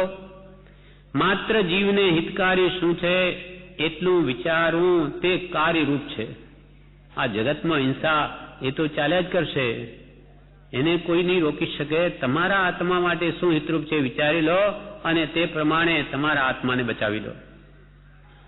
માત્ર જીવને હિતકારી શું છે એટલું વિચારવું કાર્યરૂપ છે. અનાદિ તો બે છે, હિંસા અને હિંસા બે અનાદિ છે. પછી ક્યારેક ઓછા પ્રમાણમાં અને ક્યારેક વિશેષ પ્રમાણમાં કોઈનું બળ હોય છે. કોઈ કાળ એવો આવે કે જ્યાં હિંસાનું બળ વધી જાય. વચ્ચે યજ્ઞનો યુગ આવ્યો ત્યારે આવા અશ્વમેધ, નરમેધ કે અજામેધ યજ્ઞ ચાલુ થયા. ભગવાન મહાવીર થયા, હિંસા વિરોધી આંદોલન વગેરે પણ પછી પણ જ્ઞાની પુરુષો થયા. એવી હિંસાઓ રોકી છે. કોઈ યુગમાં હિંસાનું બળ વધે, કોઈનો હિંસાનું, એ તો અનાદિથી ચાલ્યું જ આવે છે. તારે શું કરવું એ જ્ઞાનીઓ કે સમજી જાઓ. પછી ક્યારેક ઓછા પ્રમાણમાં કે ક્યારેક વિશેષ પ્રમાણમાં કોઈનું બળ હોય છે. માત્ર આપણા આત્માની હિતકારી શું છે એટલું જ વિચારવું તે કાર્યરૂપ છે. એમાં આપણને લાભ છે. આ પ્રમાણે આ પ્રશ્નનો ઉત્તર વેદ કોણે કર્યા તો કે અનાદિ ભાવ અનાદિ છે, વેદ અનાદિ નથી. અને અનાદિ હોય તો અનાદિ એટલે શું? અનાદિ એટલે કોઈ કાળે શરૂઆત નથી, એમ તો કોઈ કાળે હોઈ શકે જ નહીં. પણ ભાવ અનાદિ હોઈ શકે, શાસ્ત્રો કોઈ અનાદિ નથી. હવે 10મો પ્રશ્ન, ગીતા કોણે બનાવી? ગીતા કોણે બનાવી? ઈશ્વર કૃત તો નથી? જો તેમ હોય તો તેનો કઈ પુરાવો? ગાંધીજી પૂછે છે કૃપાળુદેવને કે ગીતા કોણે બનાવી? અને એ ઈશ્વર કૃત તો નથી, ઈશ્વરે તો નથી બનાવ્યા. અને જો તેમ હોય કે ઈશ્વરે બનાવી હોય તો એનો પુરાવો શું? એનો જવાબ કૃપાળુદેવ આપે છે. ઉત્તર ઉપર આપેલા ઉત્તરોથી કેટલુંક સમાધાન થઈ શકવા યોગ્ય છે કે ઈશ્વર કૃતનો અર્થ જ્ઞાની, સંપૂર્ણ જ્ઞાની એવો કરવાથી તે ઈશ્વર કૃત થઈ શકે. પણ નિત્ય અક્રિય એવા આકાશની પેઠે વ્યાપક ઈશ્વરને સ્વીકારીએ તેવા પુસ્તકાદિની ઉત્પત્તિ થવી સંભવે નહીં. ઉપર આપેલા ઉત્તરોથી કે કેટલું સમાધાન થઈ શકે એમ છે કે ઈશ્વર કૃતનો અર્થ શું થાય તો કે જ્ઞાની, સંપૂર્ણ જ્ઞાની તે ઈશ્વર છે. અને તે કાં તો તમારા કહેવા પ્રમાણે તે બનાવી શકે. હવે સંપૂર્ણ જ્ઞાની એવો ઈશ્વર, એનું શું કાર્ય છે તો કે એ તો અક્રિય છે, એ કંઈ કરતા નથી અને નિત્ય છે. સર્વકાળ જેની સ્થિતિ છે પણ નિત્ય અક્રિય એવા આકાશની પેઠે વ્યાપક. જેમ આકાશ સર્વત્ર વ્યાપક છે તેમ ઈશ્વર પણ સર્વત્ર વ્યાપક છે. વેદાંતની દ્રષ્ટિએ તો પૃથ્વી, પાણી, વાયુ સર્વત્ર ઈશ્વર વ્યાપેલો છે એમ વેદાંત કહે છે. જ્યારે જૈન દર્શન ભગવાન તીર્થંકરો શું કહે છે? તો કે વાત સાચી, પણ કઈ અપેક્ષાએ વ્યાપેલો? તો કે ઈશ્વર જ્ઞાન અપેક્ષાએ વ્યાપેલો. ઈશ્વરનું જ્ઞાન સર્વ સ્થાને પહોંચે છે. કોઈ એવો પદાર્થ જગતમાં નથી કે જે ઈશ્વરના જ્ઞાનથી બહાર છે. કોઈ પણ વસ્તુ એના અનંત જ્ઞાનમાં, જ્ઞાનાવર્ણીય કર્મનો સંપૂર્ણ નાશ થવાથી એ ભગવાન સબ બધું જાણે છે. એટલે જ્ઞાન અપેક્ષાએ વ્યાપક છે, બાકી બીજી રીતે નહીં. એટલે અહીંયા કહ્યું ઈશ્વર જ્ઞાની, સંપૂર્ણ જ્ઞાની એવો કરવાથી ઈશ્વર કૃત થઈ શકે, પણ નિત્ય અક્રિય એવા આકાશની પેટે વ્યાપક ઈશ્વરને સ્વીકારીએ તેવા પુસ્તકાદિની ઉત્પત્તિ થવી સંભવે નહીં. ઈશ્વર તો તમારી દ્રષ્ટિએ પણ નિત્ય છે કે અક્રિય છે, એ ક્યાંથી આ ગીતા બનાવે? કેમ કે તે તો સાધારણ કાર્ય છે કે જેનું કરતા પણ આરંભપૂર્વક હોય છે, અનાદિ નથી હોતું. ગીતા છે, ગીતાને બનાવી એ તો સાધારણ કામ છે. કોઈ પણ વ્યક્તિ લખી શકે, એના માટે ઈશ્વર જ કરી શકે એવું કંઈ નથી. કેમ કે તે તો સાધારણ કાર્ય છે કે જેનું કરતાપણું આરંભપૂર્વક છે, તેની શરૂઆત છે, અનાદિ નથી હોતું. ગીતા કોઈ અનાદિકાલથી ચાલી આવે. આગળ પણ કહી દીધું કે કોઈ પણ શાસ્ત્ર અનાદિ નથી, એટલે એ અનાદિ નથી, એનો આરંભ થયેલો છે ગીતાનો. અને ઈશ્વર અક્રિય છે, નિત્ય છે, તેણે કોઈ આ ગીતા બનાવી નથી. કેમ? ગીતા વેદ વ્યાસજીનું કરેલું પુસ્તક છે. ગીતા વેદ વ્યાસજીનું કરેલું ગણાય છે, પુસ્તક ગણાય છે. અને મહાત્મા શ્રી કૃષ્ણે અર્જુનને તેવો બોધ કર્યો હતો, માટે મુખ્યપણે કરતા શ્રી કૃષ્ણ કહેવાય છે, જે વાત સંભવિત છે. ગીતા વેદ વ્યાસજીનું કરેલું પુસ્તક ગણાય છે, પણ શ્રી કૃષ્ણ મહાત્માના સમયમાં એ બોધ, ગીતાનો બોધ શ્રી કૃષ્ણે અર્જુનને આપેલો. તેથી એ શ્રી કૃષ્ણનો મુખ્ય બોધ છે, એમણે કર્યો હતો, માટે મુખ્યપણે કરતા શ્રી કૃષ્ણ કહેવાય છે. એ વાત સંભવિત છે. કેવી રીતે? તો કે જેમ આત્મસિદ્ધિ શાસ્ત્ર છે, આપણે કહીએ છીએ પરમ કૃપાળુ દેવે કરી છે, એમણે લખી. પણ અસલ બોધ ક્યાંનો છે? તો કે ભગવાન મહાવીર સ્વામીએ 14 પૂર્વ ઉપદેશ્યા, એમાંનું 7મું પૂર્વ આત્મપ્રવાદ નામનું છે. એના આધારે પરમ કૃપાળુ દેવે આત્મસિદ્ધિ શાસ્ત્ર રચ્યું. જે 14 પૂર્વ આજે વિચ્છેદ છે, એ આત્મપ્રવાદના આધારે 7મું પૂર્વ જે કહેવાય, એના આધારે પરમ કૃપાળુ દેવે આત્મસિદ્ધિ લખી. એટલે આપણે શું કહીએ છીએ કે આ આત્માની સિદ્ધિ કેમ થાય એ પરમ કૃપાળુ દેવે લખી છે. પણ એ જ્ઞાન, એ આશય વર્તમાનમાં ભગવાન મહાવીરે ઉપદેશ્યો, પણ એના પહેલા અનંતા તીર્થંકરો થઈ ગયા, તેમણે પણ એ જ આશય કહ્યો છે. ભાવ અનાદિ છે, પણ વર્તમાનમાં આત્મસિદ્ધિના કરતા પરમ કૃપાળુ દેવ છે. તેમ ગીતા વેદ વ્યાસજીનું કરેલું પુસ્તક ગણાય છે. અને મહાત્મા શ્રી કૃષ્ણે અર્જુનને તેવો બોધ કર્યો હતો, માટે મુખ્યપણે કરતા શ્રી કૃષ્ણ કહેવાય છે. એ વાત સંભવિત છે. ગ્રંથ શ્રેષ્ઠ છે, તેવો ભાવાર્થ અનાદિથી ચાલ્યો આવે છે, પણ તે જ શ્લોકો અનાદિથી ચાલ્યા આવે એમ બનવા યોગ્ય નથી. કૃપાલ કે ગીતામાં જે બોધ કયો શ્રેષ્ઠ છે, એનો ભાવાર્થ તો અનાદિ ચાલ્યો આવે છે. જેમ કે 6 પદ કૃપાલદેવે કહ્યા, શાસ્ત્રોમાં છે કે 9 પદાર્થ, જીવ, અજીવ, આશ્રવ, સંભર, બંધ, મોક્ષ, નિર્જરા, પાપ, પુણ્ય વગેરે, કે 6 દ્રવ્યનું વર્ણન, જીવ, અજીવ, ધર્મ, અધર્મ, આકાશ, કાળ વગેરે, એ અનાદિથી છે. ભલે એને રૂપાંતર રૂપે કોઈ પ્રકારે જીવો કહે, પણ એ કંઈ હમણાં જ કહેવાય એમ નથી. અનાદિકાળથી એ તત્વો ચાલ્યા જ આવે છે.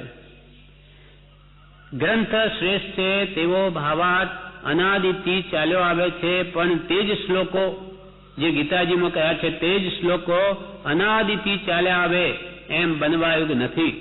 એ જ ગીતામાં જે શ્લોકો કહે, એ જ શ્લોકો અનાદિકાલથી ચાલ્યા આવે એમ બનવા યોગ્ય નથી. તેમ અક્રિય ઈશ્વરથી પણ તેની ઉત્પત્તિ હોય એમ બનવા યોગ્ય નથી.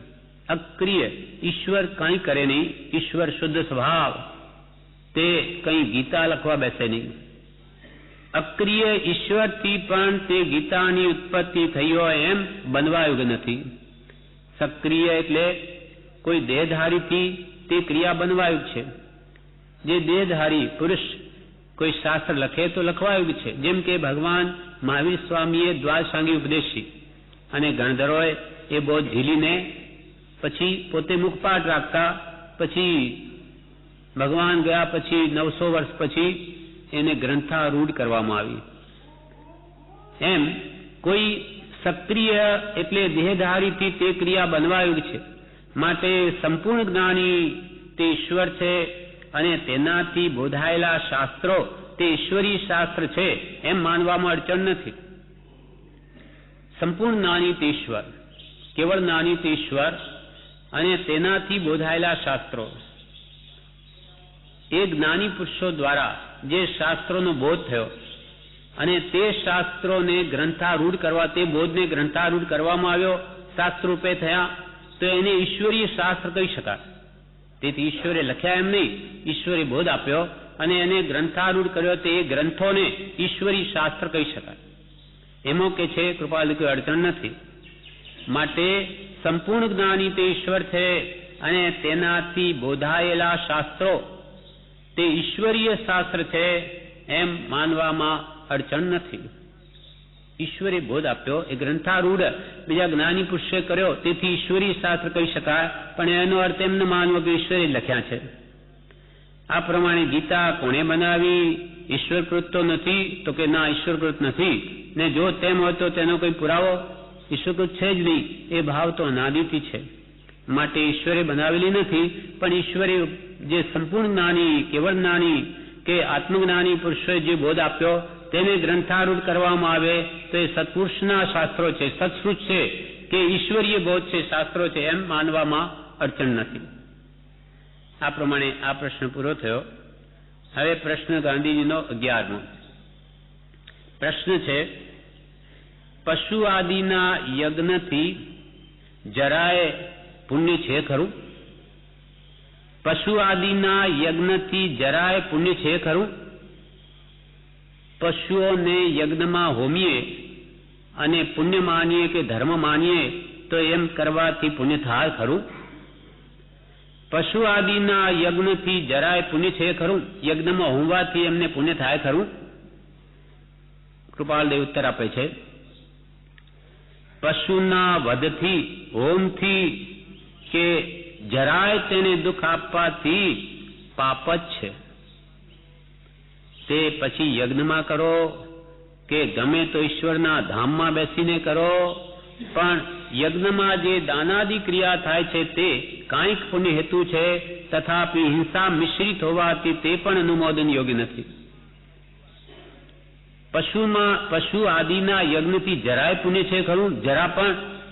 ત્યારે કૃપાલ કે પશુના વધથી, એનો વધ ધર્મના નામે કરવાથી કે યજ્ઞોમાં ધર્મના નામે પશુઓને હોમવાથી જરાય એને પણ દુઃખ આપીએ તે પાપ જ છે, ધર્મ છે જ નહીં. કિંચિત માત્ર કોઈને દુઃખ આપવું એ ભગવાન મહાવીરનો ઉપદેશ જ નથી. એ તો કે માર શબ્દને જ મારી નાખવો જોઈએ. માં હણો શબ્દ ના કરનાર, માર શબ્દ જ ડિક્શનરીમાં નહીં જોઈએ. એવો જેનો ભગવાનનો અદ્ભુત ઉપદેશ છે કે મનમાં પણ કોઈને દુઃખ આપવાનો ભાવ નહીં. સુખી રહે સબ જીવ જગત કે કોઈ કભી ન ઘબરાવે, વૈર પાપ અભિમાન છોડ જગ નિત્ય નયે મંગલ ગાવે. બધા જ સુખી રહો. સર્વે ભવંતુ સુખીના, સર્વે સંતુ નિરામયા, સર્વે ભદ્રાણી પશ્યંતુ માં કશ્ચિત દુઃખાપનયાત. આ જગતના સર્વ જીવો સુખી થાઓ. સર્વે ભવંતુ સુખીના, સર્વે સંતુ નિરામયા. નિરામય એટલે સ્વસ્થ. બધા શરીરે સ્વસ્થ રહો, કોઈને પણ કોઈ જાતનો રોગ ન થાઓ, એવી ભાવના ભાવવાનું કહ્યું છે. સર્વે સંતુ નિરામયા, સર્વે ભદ્રાણી પશ્યંતુ, સર્વ જીવોનું કલ્યાણ થાઓ. સર્વે ભદ્રાણી પશ્મા કશ્ચિત દુઃખ આપને, કોઈ પણ પ્રાણી કોઈને પણ દુઃખ આપો નહીં, એવો ભગવાન વિતરાગનો તો ઉપદેશ છે. કોઈ નાનામાં નાના જંતુને મારવાને પણ ભગવાનનો ઉપદેશ નથી. દયા દયા નિર્મળ વિરોધ, ભાખ્યું ભાષણ માં ભગવાન ધર્મન બીજો, દયા સમાન કોઈ બીજો ધર્મ નથી. અને સૂક્ષ્મ દયાનું સ્વરૂપ જેવું ભગવાન તીર્થંકરોએ ઉપદેશ્યું છે એવું કોઈ ધર્મમાં નથી. કેવામાં સૂક્ષ્મ જીવો ક્યાં ક્યાં રહેલો છે એને ભાન જ નથી કે જળમાં કેટલા જીવો, પૃથ્વીકાય કે જમીકંદ કે ક્યાં ક્યાં જીવો, અનંતા જીવો રહેલા કોણે જાણ્યા છે. માટે ક્યાંથી ઉપદેશ છે? પશુના વધથી હોમતી કે જરાય તેને દુઃખ આપવાથી પાપ જ છે, તે પછી યજ્ઞમાં કરો. એ પશુઓને યજ્ઞમાં હોમીને પાપ કરો કે આમ મારો તો પણ દુઃખ છે, કે ગમે તો ઈશ્વરના ધામમાં બેસીને કરો, મંદિરમાં પાડા મારીને કરો ધર્મના નામે, કે યજ્ઞમાં હોમો, બધું જ પાપ છે. એક વાર ભોજ રાજાનું રાજ્ય હતું. તે વખતે ધનપાલ નામનો ત્યાં કવિ હતો. સંપૂર્ણ જૈન આસ્થાવાળા હતા, દ્રઢ ધર્મી હતા, જૈન ધર્મી, પણ કવિત્વ શક્તિ ઘણી જ એમની અદભુત હોવાથી એ હંમેશા રાજા એને પાસે રાખે. એટલે એક વાર ચાલતા યજ્ઞ ચાલતો હતો, એટલે એના માટે પશુઓને લાવીને બાંધ્યા હતા. ત્યાં થઈને પસાર થતા પશુઓ બરાડા પાડવા માંડ્યા. ત્યારે ભોજ રાજાના મોઢામાંથી એવું નીકળી પડ્યું કે આ શું કહે છે? કવિ ધનપાલને કહ્યું, આ શું કહે છે, શું બોલે છે આ બધા? ત્યારે ધનપાલે કહ્યું કે મહારાજ, આ પશુઓ એમ કે છે કે અમારે સ્વર્ગમાં નથી જવું, યજ્ઞમાં હોમવાથી એ પશુઓ સ્વર્ગે જાય, એના માટે આ બધા પશુઓને લાવ્યા છે કે એમને આપણે હોમીશું તો બધા દેવલોકમાં જશે એ જીવો. ત્યારે આ પશુઓ એમ કે છે કે અમારે સ્વર્ગમાં મહારાજ નથી જવું, અમારે તો આ ઘાસ ખાઈને અમે જીવીએ છીએ, અમે તમારું કાંઈ પણ લેતા નથી, અમને જીવવા દો, અમારે સ્વર્ગ નથી જોઈતો. અને આમ હોમવાથી સ્વર્ગ મળતો હોય તો તમારા માતા પિતાને પહેલા સ્વર્ગમાં મોકલો અને પછી તમે પણ જાઓ, પણ અમારે આવું સ્વર્ગ નથી જોઈતું. એમાં કે છે ભોજ રાજા કુપિત થઈ ગયા, ક્રોધ આવી ગયો કે એમ મોડું ચડી ગયું. એટલે હવે આ રાજા વાજા અને વાનરા કાનના કાચા, હવે શું કરવું? એટલે આગળ જતા ફરી એને કેમ રંજીત કરવો, એટલે આગળ જતા એક ડોશીમાં આવતા હતા અને એક એની પોત્રી સાથે હતી. એ બે વાત કરતા હતા. તો એ વાર્તાલાપ ચાલતો હતો એટલે રાજાના મોઢામાંથી નીકળી પડ્યું કે આ શું બડબડ કરે છે? તો કે મહારાજ, આ એની દીકરાની દીકરી એમ કે છે કે આ સામે આવે છે તે શું બ્રહ્મા છે? ભોજ રાજાની પ્રશંસા કરવા માટે કહ્યું કે આ દીકરી એની દાદીને એમ કે છે કે આ સામે જે આવે છે આ માણસ રાજા, ભોજ રાજા, એ શું બ્રહ્મા છે કે વિષ્ણુ છે કે મહેશ છે? આ કોણ છે? એટલો બધો અદભુત માણસ કોણ છે? એમ આપની બહુ પ્રશંસા કરે છે. કે એમ? એટલે પાછો એને આનંદ થયો. એમ પણ ચોખ્ખું કહી દીધું કે આ પશુઓ આ રીતે એમને નથી જોઈતો સ્વર્ગ, તમે એને શું કામ? એ ક્યાં કહે છે મને સ્વર્ગમાં મોકલો? તમને એવું લાગતું હોય તો પછી તમે જ જાઓ ને સ્વર્ગમાં, અને તમારા માતા પિતાને પહેલા મોકલો યજ્ઞમાં હોમીને, ત્યાર તો એ તો નહીં. અને એ બિચારા નિરપરાધી આ બકરા કે બકરીને હોમો, સિંહને લાવો તો ખબર પડે તમારી. નિરપરાધી જીવોની એવી હત્યા કરીને ધર્મ માનવો તો એમાં કિંચિત માત્ર પુણ્ય નથી, પાપ જ છે. પછી તે ધર્મને નામે મંદિરમાં કરો કે ગમે ત્યાં કરો, પાપ જ છે. પર પીડાય પાપાય પર પીડનામ. પશુના વધથી હોમથી કે જરાય તેને દુઃખ આપવાથી પાપ જ છે. તે પછી યજ્ઞમાં કરો કે ગમે તો ઈશ્વરના ધામમાં બેસીને કરો, પણ યજ્ઞમાં જે દાનાદી ક્રિયા થાય છે તે કાંઈક પુણ્ય હેતુ છે. યજ્ઞના નામે જે કંઈ પણ દાન આપે રાજા કે બીજા, એમાં થોડું ધર્મ છે. તથાપી દાન ધર્મ, અનુકંપા દાન, તથાપી હિંસા મિશ્રિત હોવાથી તે પણ અનુમોદન યોગ્ય નથી. હા ના, તે યજ્ઞ હોય ને તે વખતે લોકોને રાજા દાન આપે, અનાજનું કે એવું કંઈ પણ, એ કંઈ પણ પૈસાનું એ આપે એ પુણ્ય હેતુ છે. અપેક્ષા કે ભાઈ દાન આપે તો પુણ્યનું કારણ છે, પણ નિમિત્ત શું છે? હિંસાનું. માટે એ પણ અનુમોદન કરવા યોગ્ય નથી. એવા નિમિત્તે એવું દાન પણ યોગ્ય નહીં. એટલે કે એ પણ પ્રશંસા કરવા લાયક નથી કે સામે બહુ હિંસા બહુ થાય છે. પણ યજ્ઞમાં જે દાનાદિ ક્રિયા થાય છે તે કાંઈક પુણ્ય હેતુ છે, તથાપિ હિંસા મિશ્રિત હોવાથી તે પણ અનુમોદન યોગ્ય નથી. પછી પ્રશ્ન 12મો, જે ધર્મ ઉત્તમ છે એમ કહો તેનો પુરાવો માગી શકાય ખરો કે? ગાંધીજીનો પ્રશ્ન છે કે જે ધર્મ ઉત્તમ ધર્મ છે એમ કહો કે આ ધર્મ ઉત્તમ છે માનો, તો તેનો પુરાવો માગી શકાય ખરો કે? આ ધર્મ સર્વશ્રેષ્ઠ છે તો એનો પુરાવો આપી શકાય, માગી શકાય ખરો કે? ત્યારે કૃપાલે જવાબમાં કે પુરાવો માગવામાં ન આવે અને ઉત્તમ છે એમ વગર પુરાવે પ્રતિપાદન કરવામાં આવે તો અર્થ અનર્થ ધર્મ અધર્મ સૌ ઉત્તમ જ ઠરે. કે ભાઈ આ વસ્તુ સર્વશ્રેષ્ઠ છે તો એનો પુરાવો જો ન માગી શકતા હોઈએ તો પ્રમાણ રહિત તો બધું શ્રેષ્ઠ. સાચું કોઈ કંઈક આ સત્ય ધર્મ છે તો એનો પુરાવો તો જોઈએ, કયા કારણે સત્ય છે. પછી એ પુરાવા વગર જ માની લેવું અંધવિશ્વાસથી તો બધું જ સાચું. પુરાવો માગવામાં ન આવે, કૃપાલ કે પુરાવો માગવામાં ન આવે અને ઉત્તમ છે એમ વગર પુરાવે વગર પ્રમાણે પ્રતિપાદન કરવામાં આવે તો અર્થ અનર્થ ધર્મ અધર્મ સૌ ઉત્તમ જ ઠરે. અધર્મ કરતા ધર્મ શ્રેષ્ઠ છે તો એનો પુરાવો તો જોઈએ જ. પુરાવા વગર તો કોઈ પણ વાત સત્ય ન ગણાય. પ્રમાણથી જ ઉત્તમ અનુત્તમ જણાય છે. પ્રમાણથી જ આ વસ્તુ ઉત્તમ છે કે આ અનુત્તમ છે તે જાણી શકાય. પ્રમાણથી જ ઉત્તમ અનુત્તમ જણાય છે. જે ધર્મ સંસાર પરીક્ષણ કરવામાં સર્વથી ઉત્તમ હોય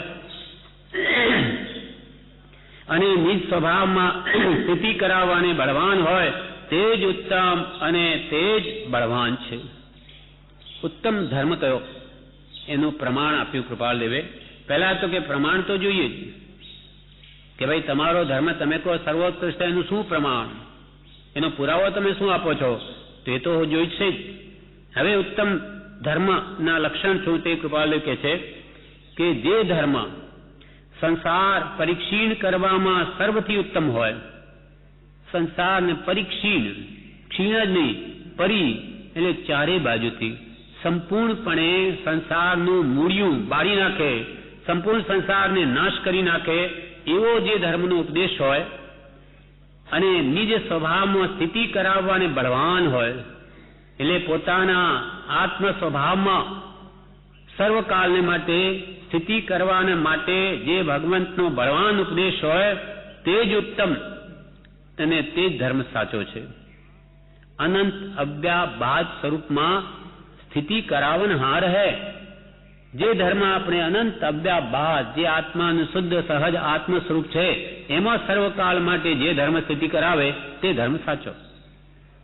ધર્મ એટલે વસ્તુ સ્વભાવો ધમ્મો. વસ્તુનો સ્વભાવ એ ધર્મ છે.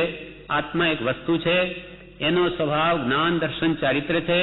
એ સ્વભાવમાં જે ધર્મ લાવે, વિભાવથી મુકાવીને સ્વભાવમાં સર્વકાલને માટે, અમુક કાળ માટે નહીં, સર્વકાળ માટે જે સ્થિતિ કરાવે તે જ ધર્મ સાચો.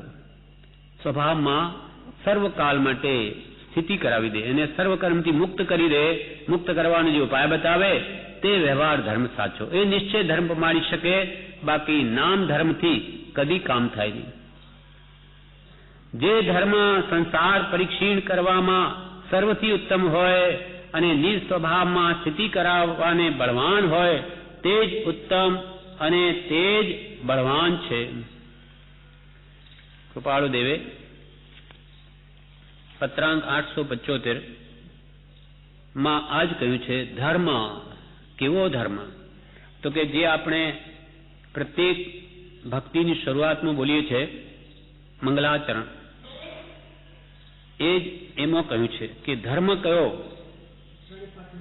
હા, ના એ નહીં, જે આપણે અહો શ્રી સત્પુરુષ કે વચનામૃતમ જગહિતકરમ મુદ્રારૂ સત્સમાનું સુતિ ચેતના જાગ્રત કરમ, આ ધર્મ સાચો કે જે મોહ નિદ્રામાં સૂતેલી ચેતનાને જાગ્રત કરે.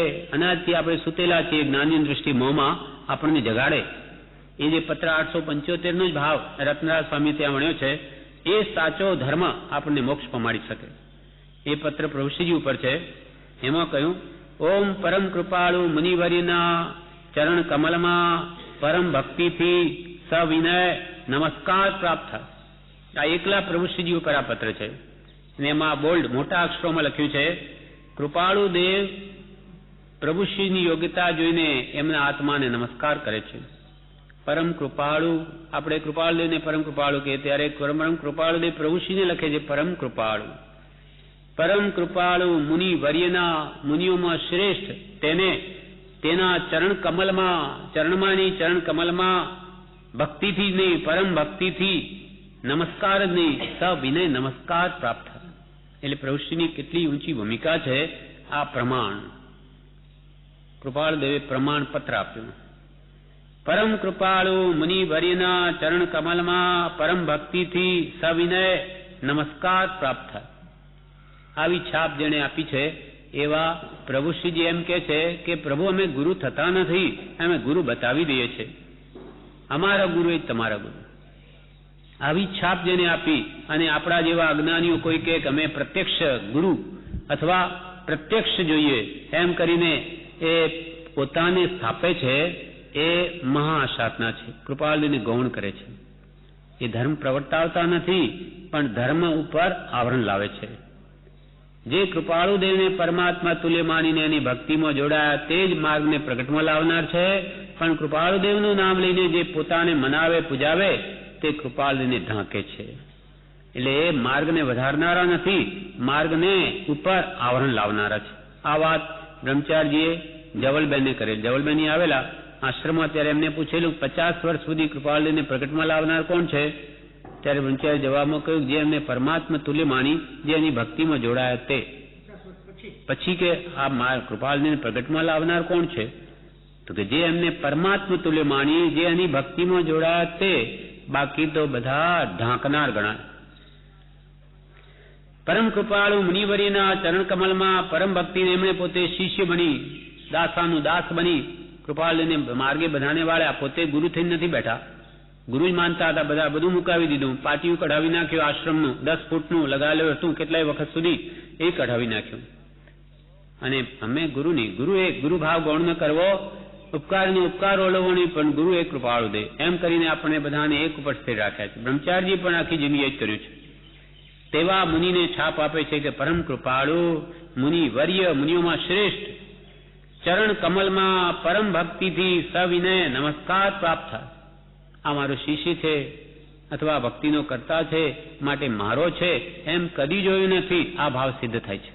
કૃપાળુને એમ નથી કે આ પ્રભુશ્રીજી મારા શિષ્ય છે એટલે હું એમને કેમ નમસ્કાર કરું. એ તો આત્મા જુએ, એમની ભૂમિકા જુએ છે, તેને નમસ્કાર કરે છે. એટલે કૃપાળદેવમાં શિષ્યપણાનો ભાવ નથી, તે જ સાચા ગુરુ. અને બીજું, કૃપાળદેવમાં માનનો અંશ મળતો નથી, અને એનાથી પ્રભુશ્રીની યોગ્યતા પણ સ્પષ્ટ જણાય છે.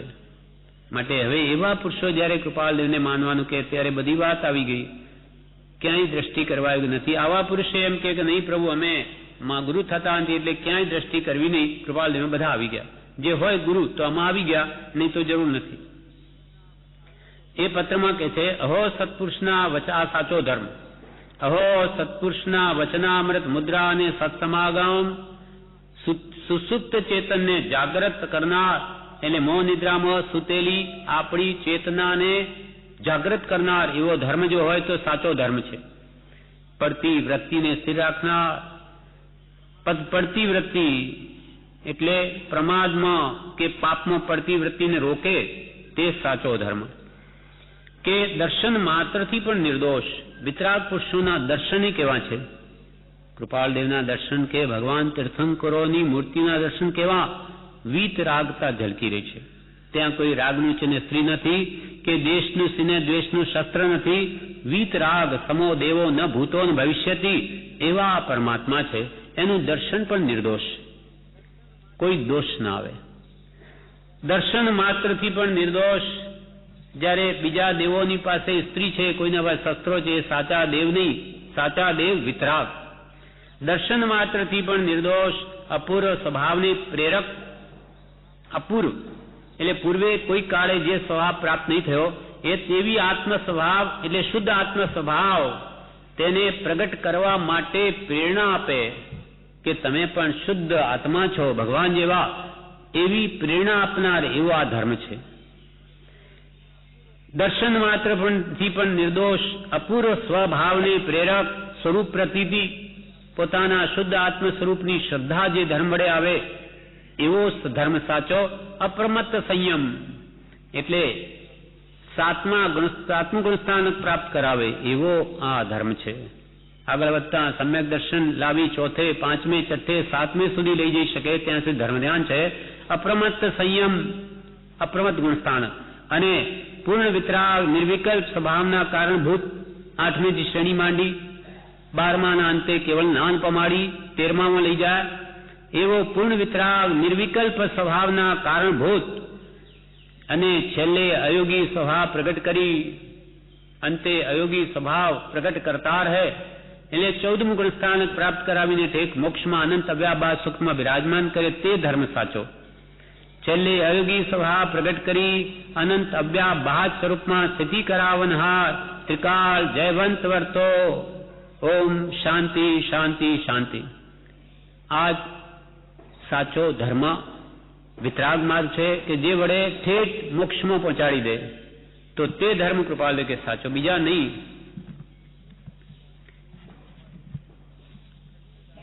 એટલે અહીંયા કૃપાલ દેવે કહ્યું, પ્રશ્ન ગાંધીજીનો છે કે જે ધર્મ ઉત્તમ છે એમ કહો, તો તેનો પુરાવો માગી શકાય ખરો કે? તો કે કેમ ન માગી શકાય? કોઈ કહે કે અમારો ધર્મ સાચો તો એનો પુરાવો તો આપે ને. જેમ કે આ કૃપાલ દેવે આપણને કહ્યું કે આ ધર્મ કેવો કે મોહ નિદ્રામાં સુતેલી ચેતનાને જગાડનાર, એને શાશ્વત આત્મસુખ આપનાર, રાગવેશ મોહને ઘટાડનાર, સર્વથા એના દુઃખથી નિવૃત્તિ કરનાર અને કશાય ભાવોથી છોડાવનાર, વિષય કશાયથી મુક્ત કરાવનાર જે હોય તે ધર્મ સાચો. એટલે આ ભાવ આપણને શરૂઆતમાં દરેક ભક્તિની શરૂઆતમાં બોલીએ છીએ.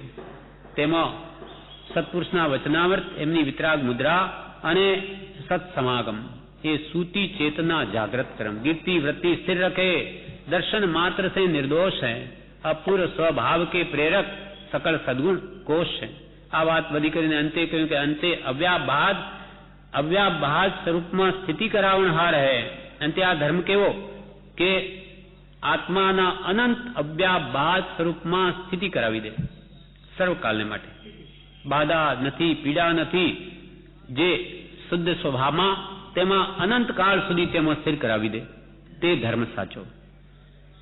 જે ધર્મ સંસાર પરીક્ષણ કરવામાં સર્વથી ઉત્તમ હોય, સંસારને પરીક્ષણ એટલે સંપૂર્ણપણે નાશ કરવામાં જે ધર્મ સર્વથી ઉત્તમ હોય અને નિજ સ્વભાવમાં સ્થિતિ કરાવવાને બળવાન હોય, પોતાના આત્મ સ્વભાવમાં સ્થિતિ કરવામાં જે બળવાન હોય એટલે કે જરૂર તેમાં સ્થિતિ કરાવે તે જ ધર્મ ઉત્તમ અને તે જ બળવાન છે.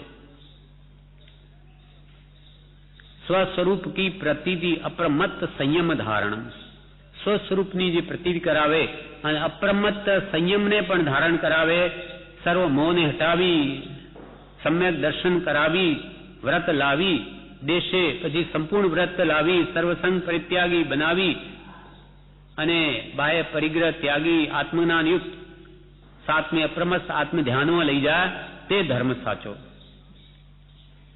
બીજા બધા નામ ધર્મ છે, બાકી ધર્મના નામે કર્મ કરે છે, તેથી એ મુક્તિને પામી શકે નહીં. આવી રીતે ગાંધીજીએ જે ધર્મ ઉત્તમ છે એમ કહો તેનો પુરાવો માગી શકાય તો કે જરૂર માગી શકાય નહીં. કૃપાળ દેવે તો કહ્યું કે જો પુરાવો ન હોય તો એ ધર્મ જ ન કહેવાય. એ તો અંધવિશ્વાસ છે. તમે કઈ કયા અપેક્ષાએ તમારો ધર્મ સાચો કહો એ વાત જ ન કરે તો એ ધર્મ માનવા યોગ્ય નથી.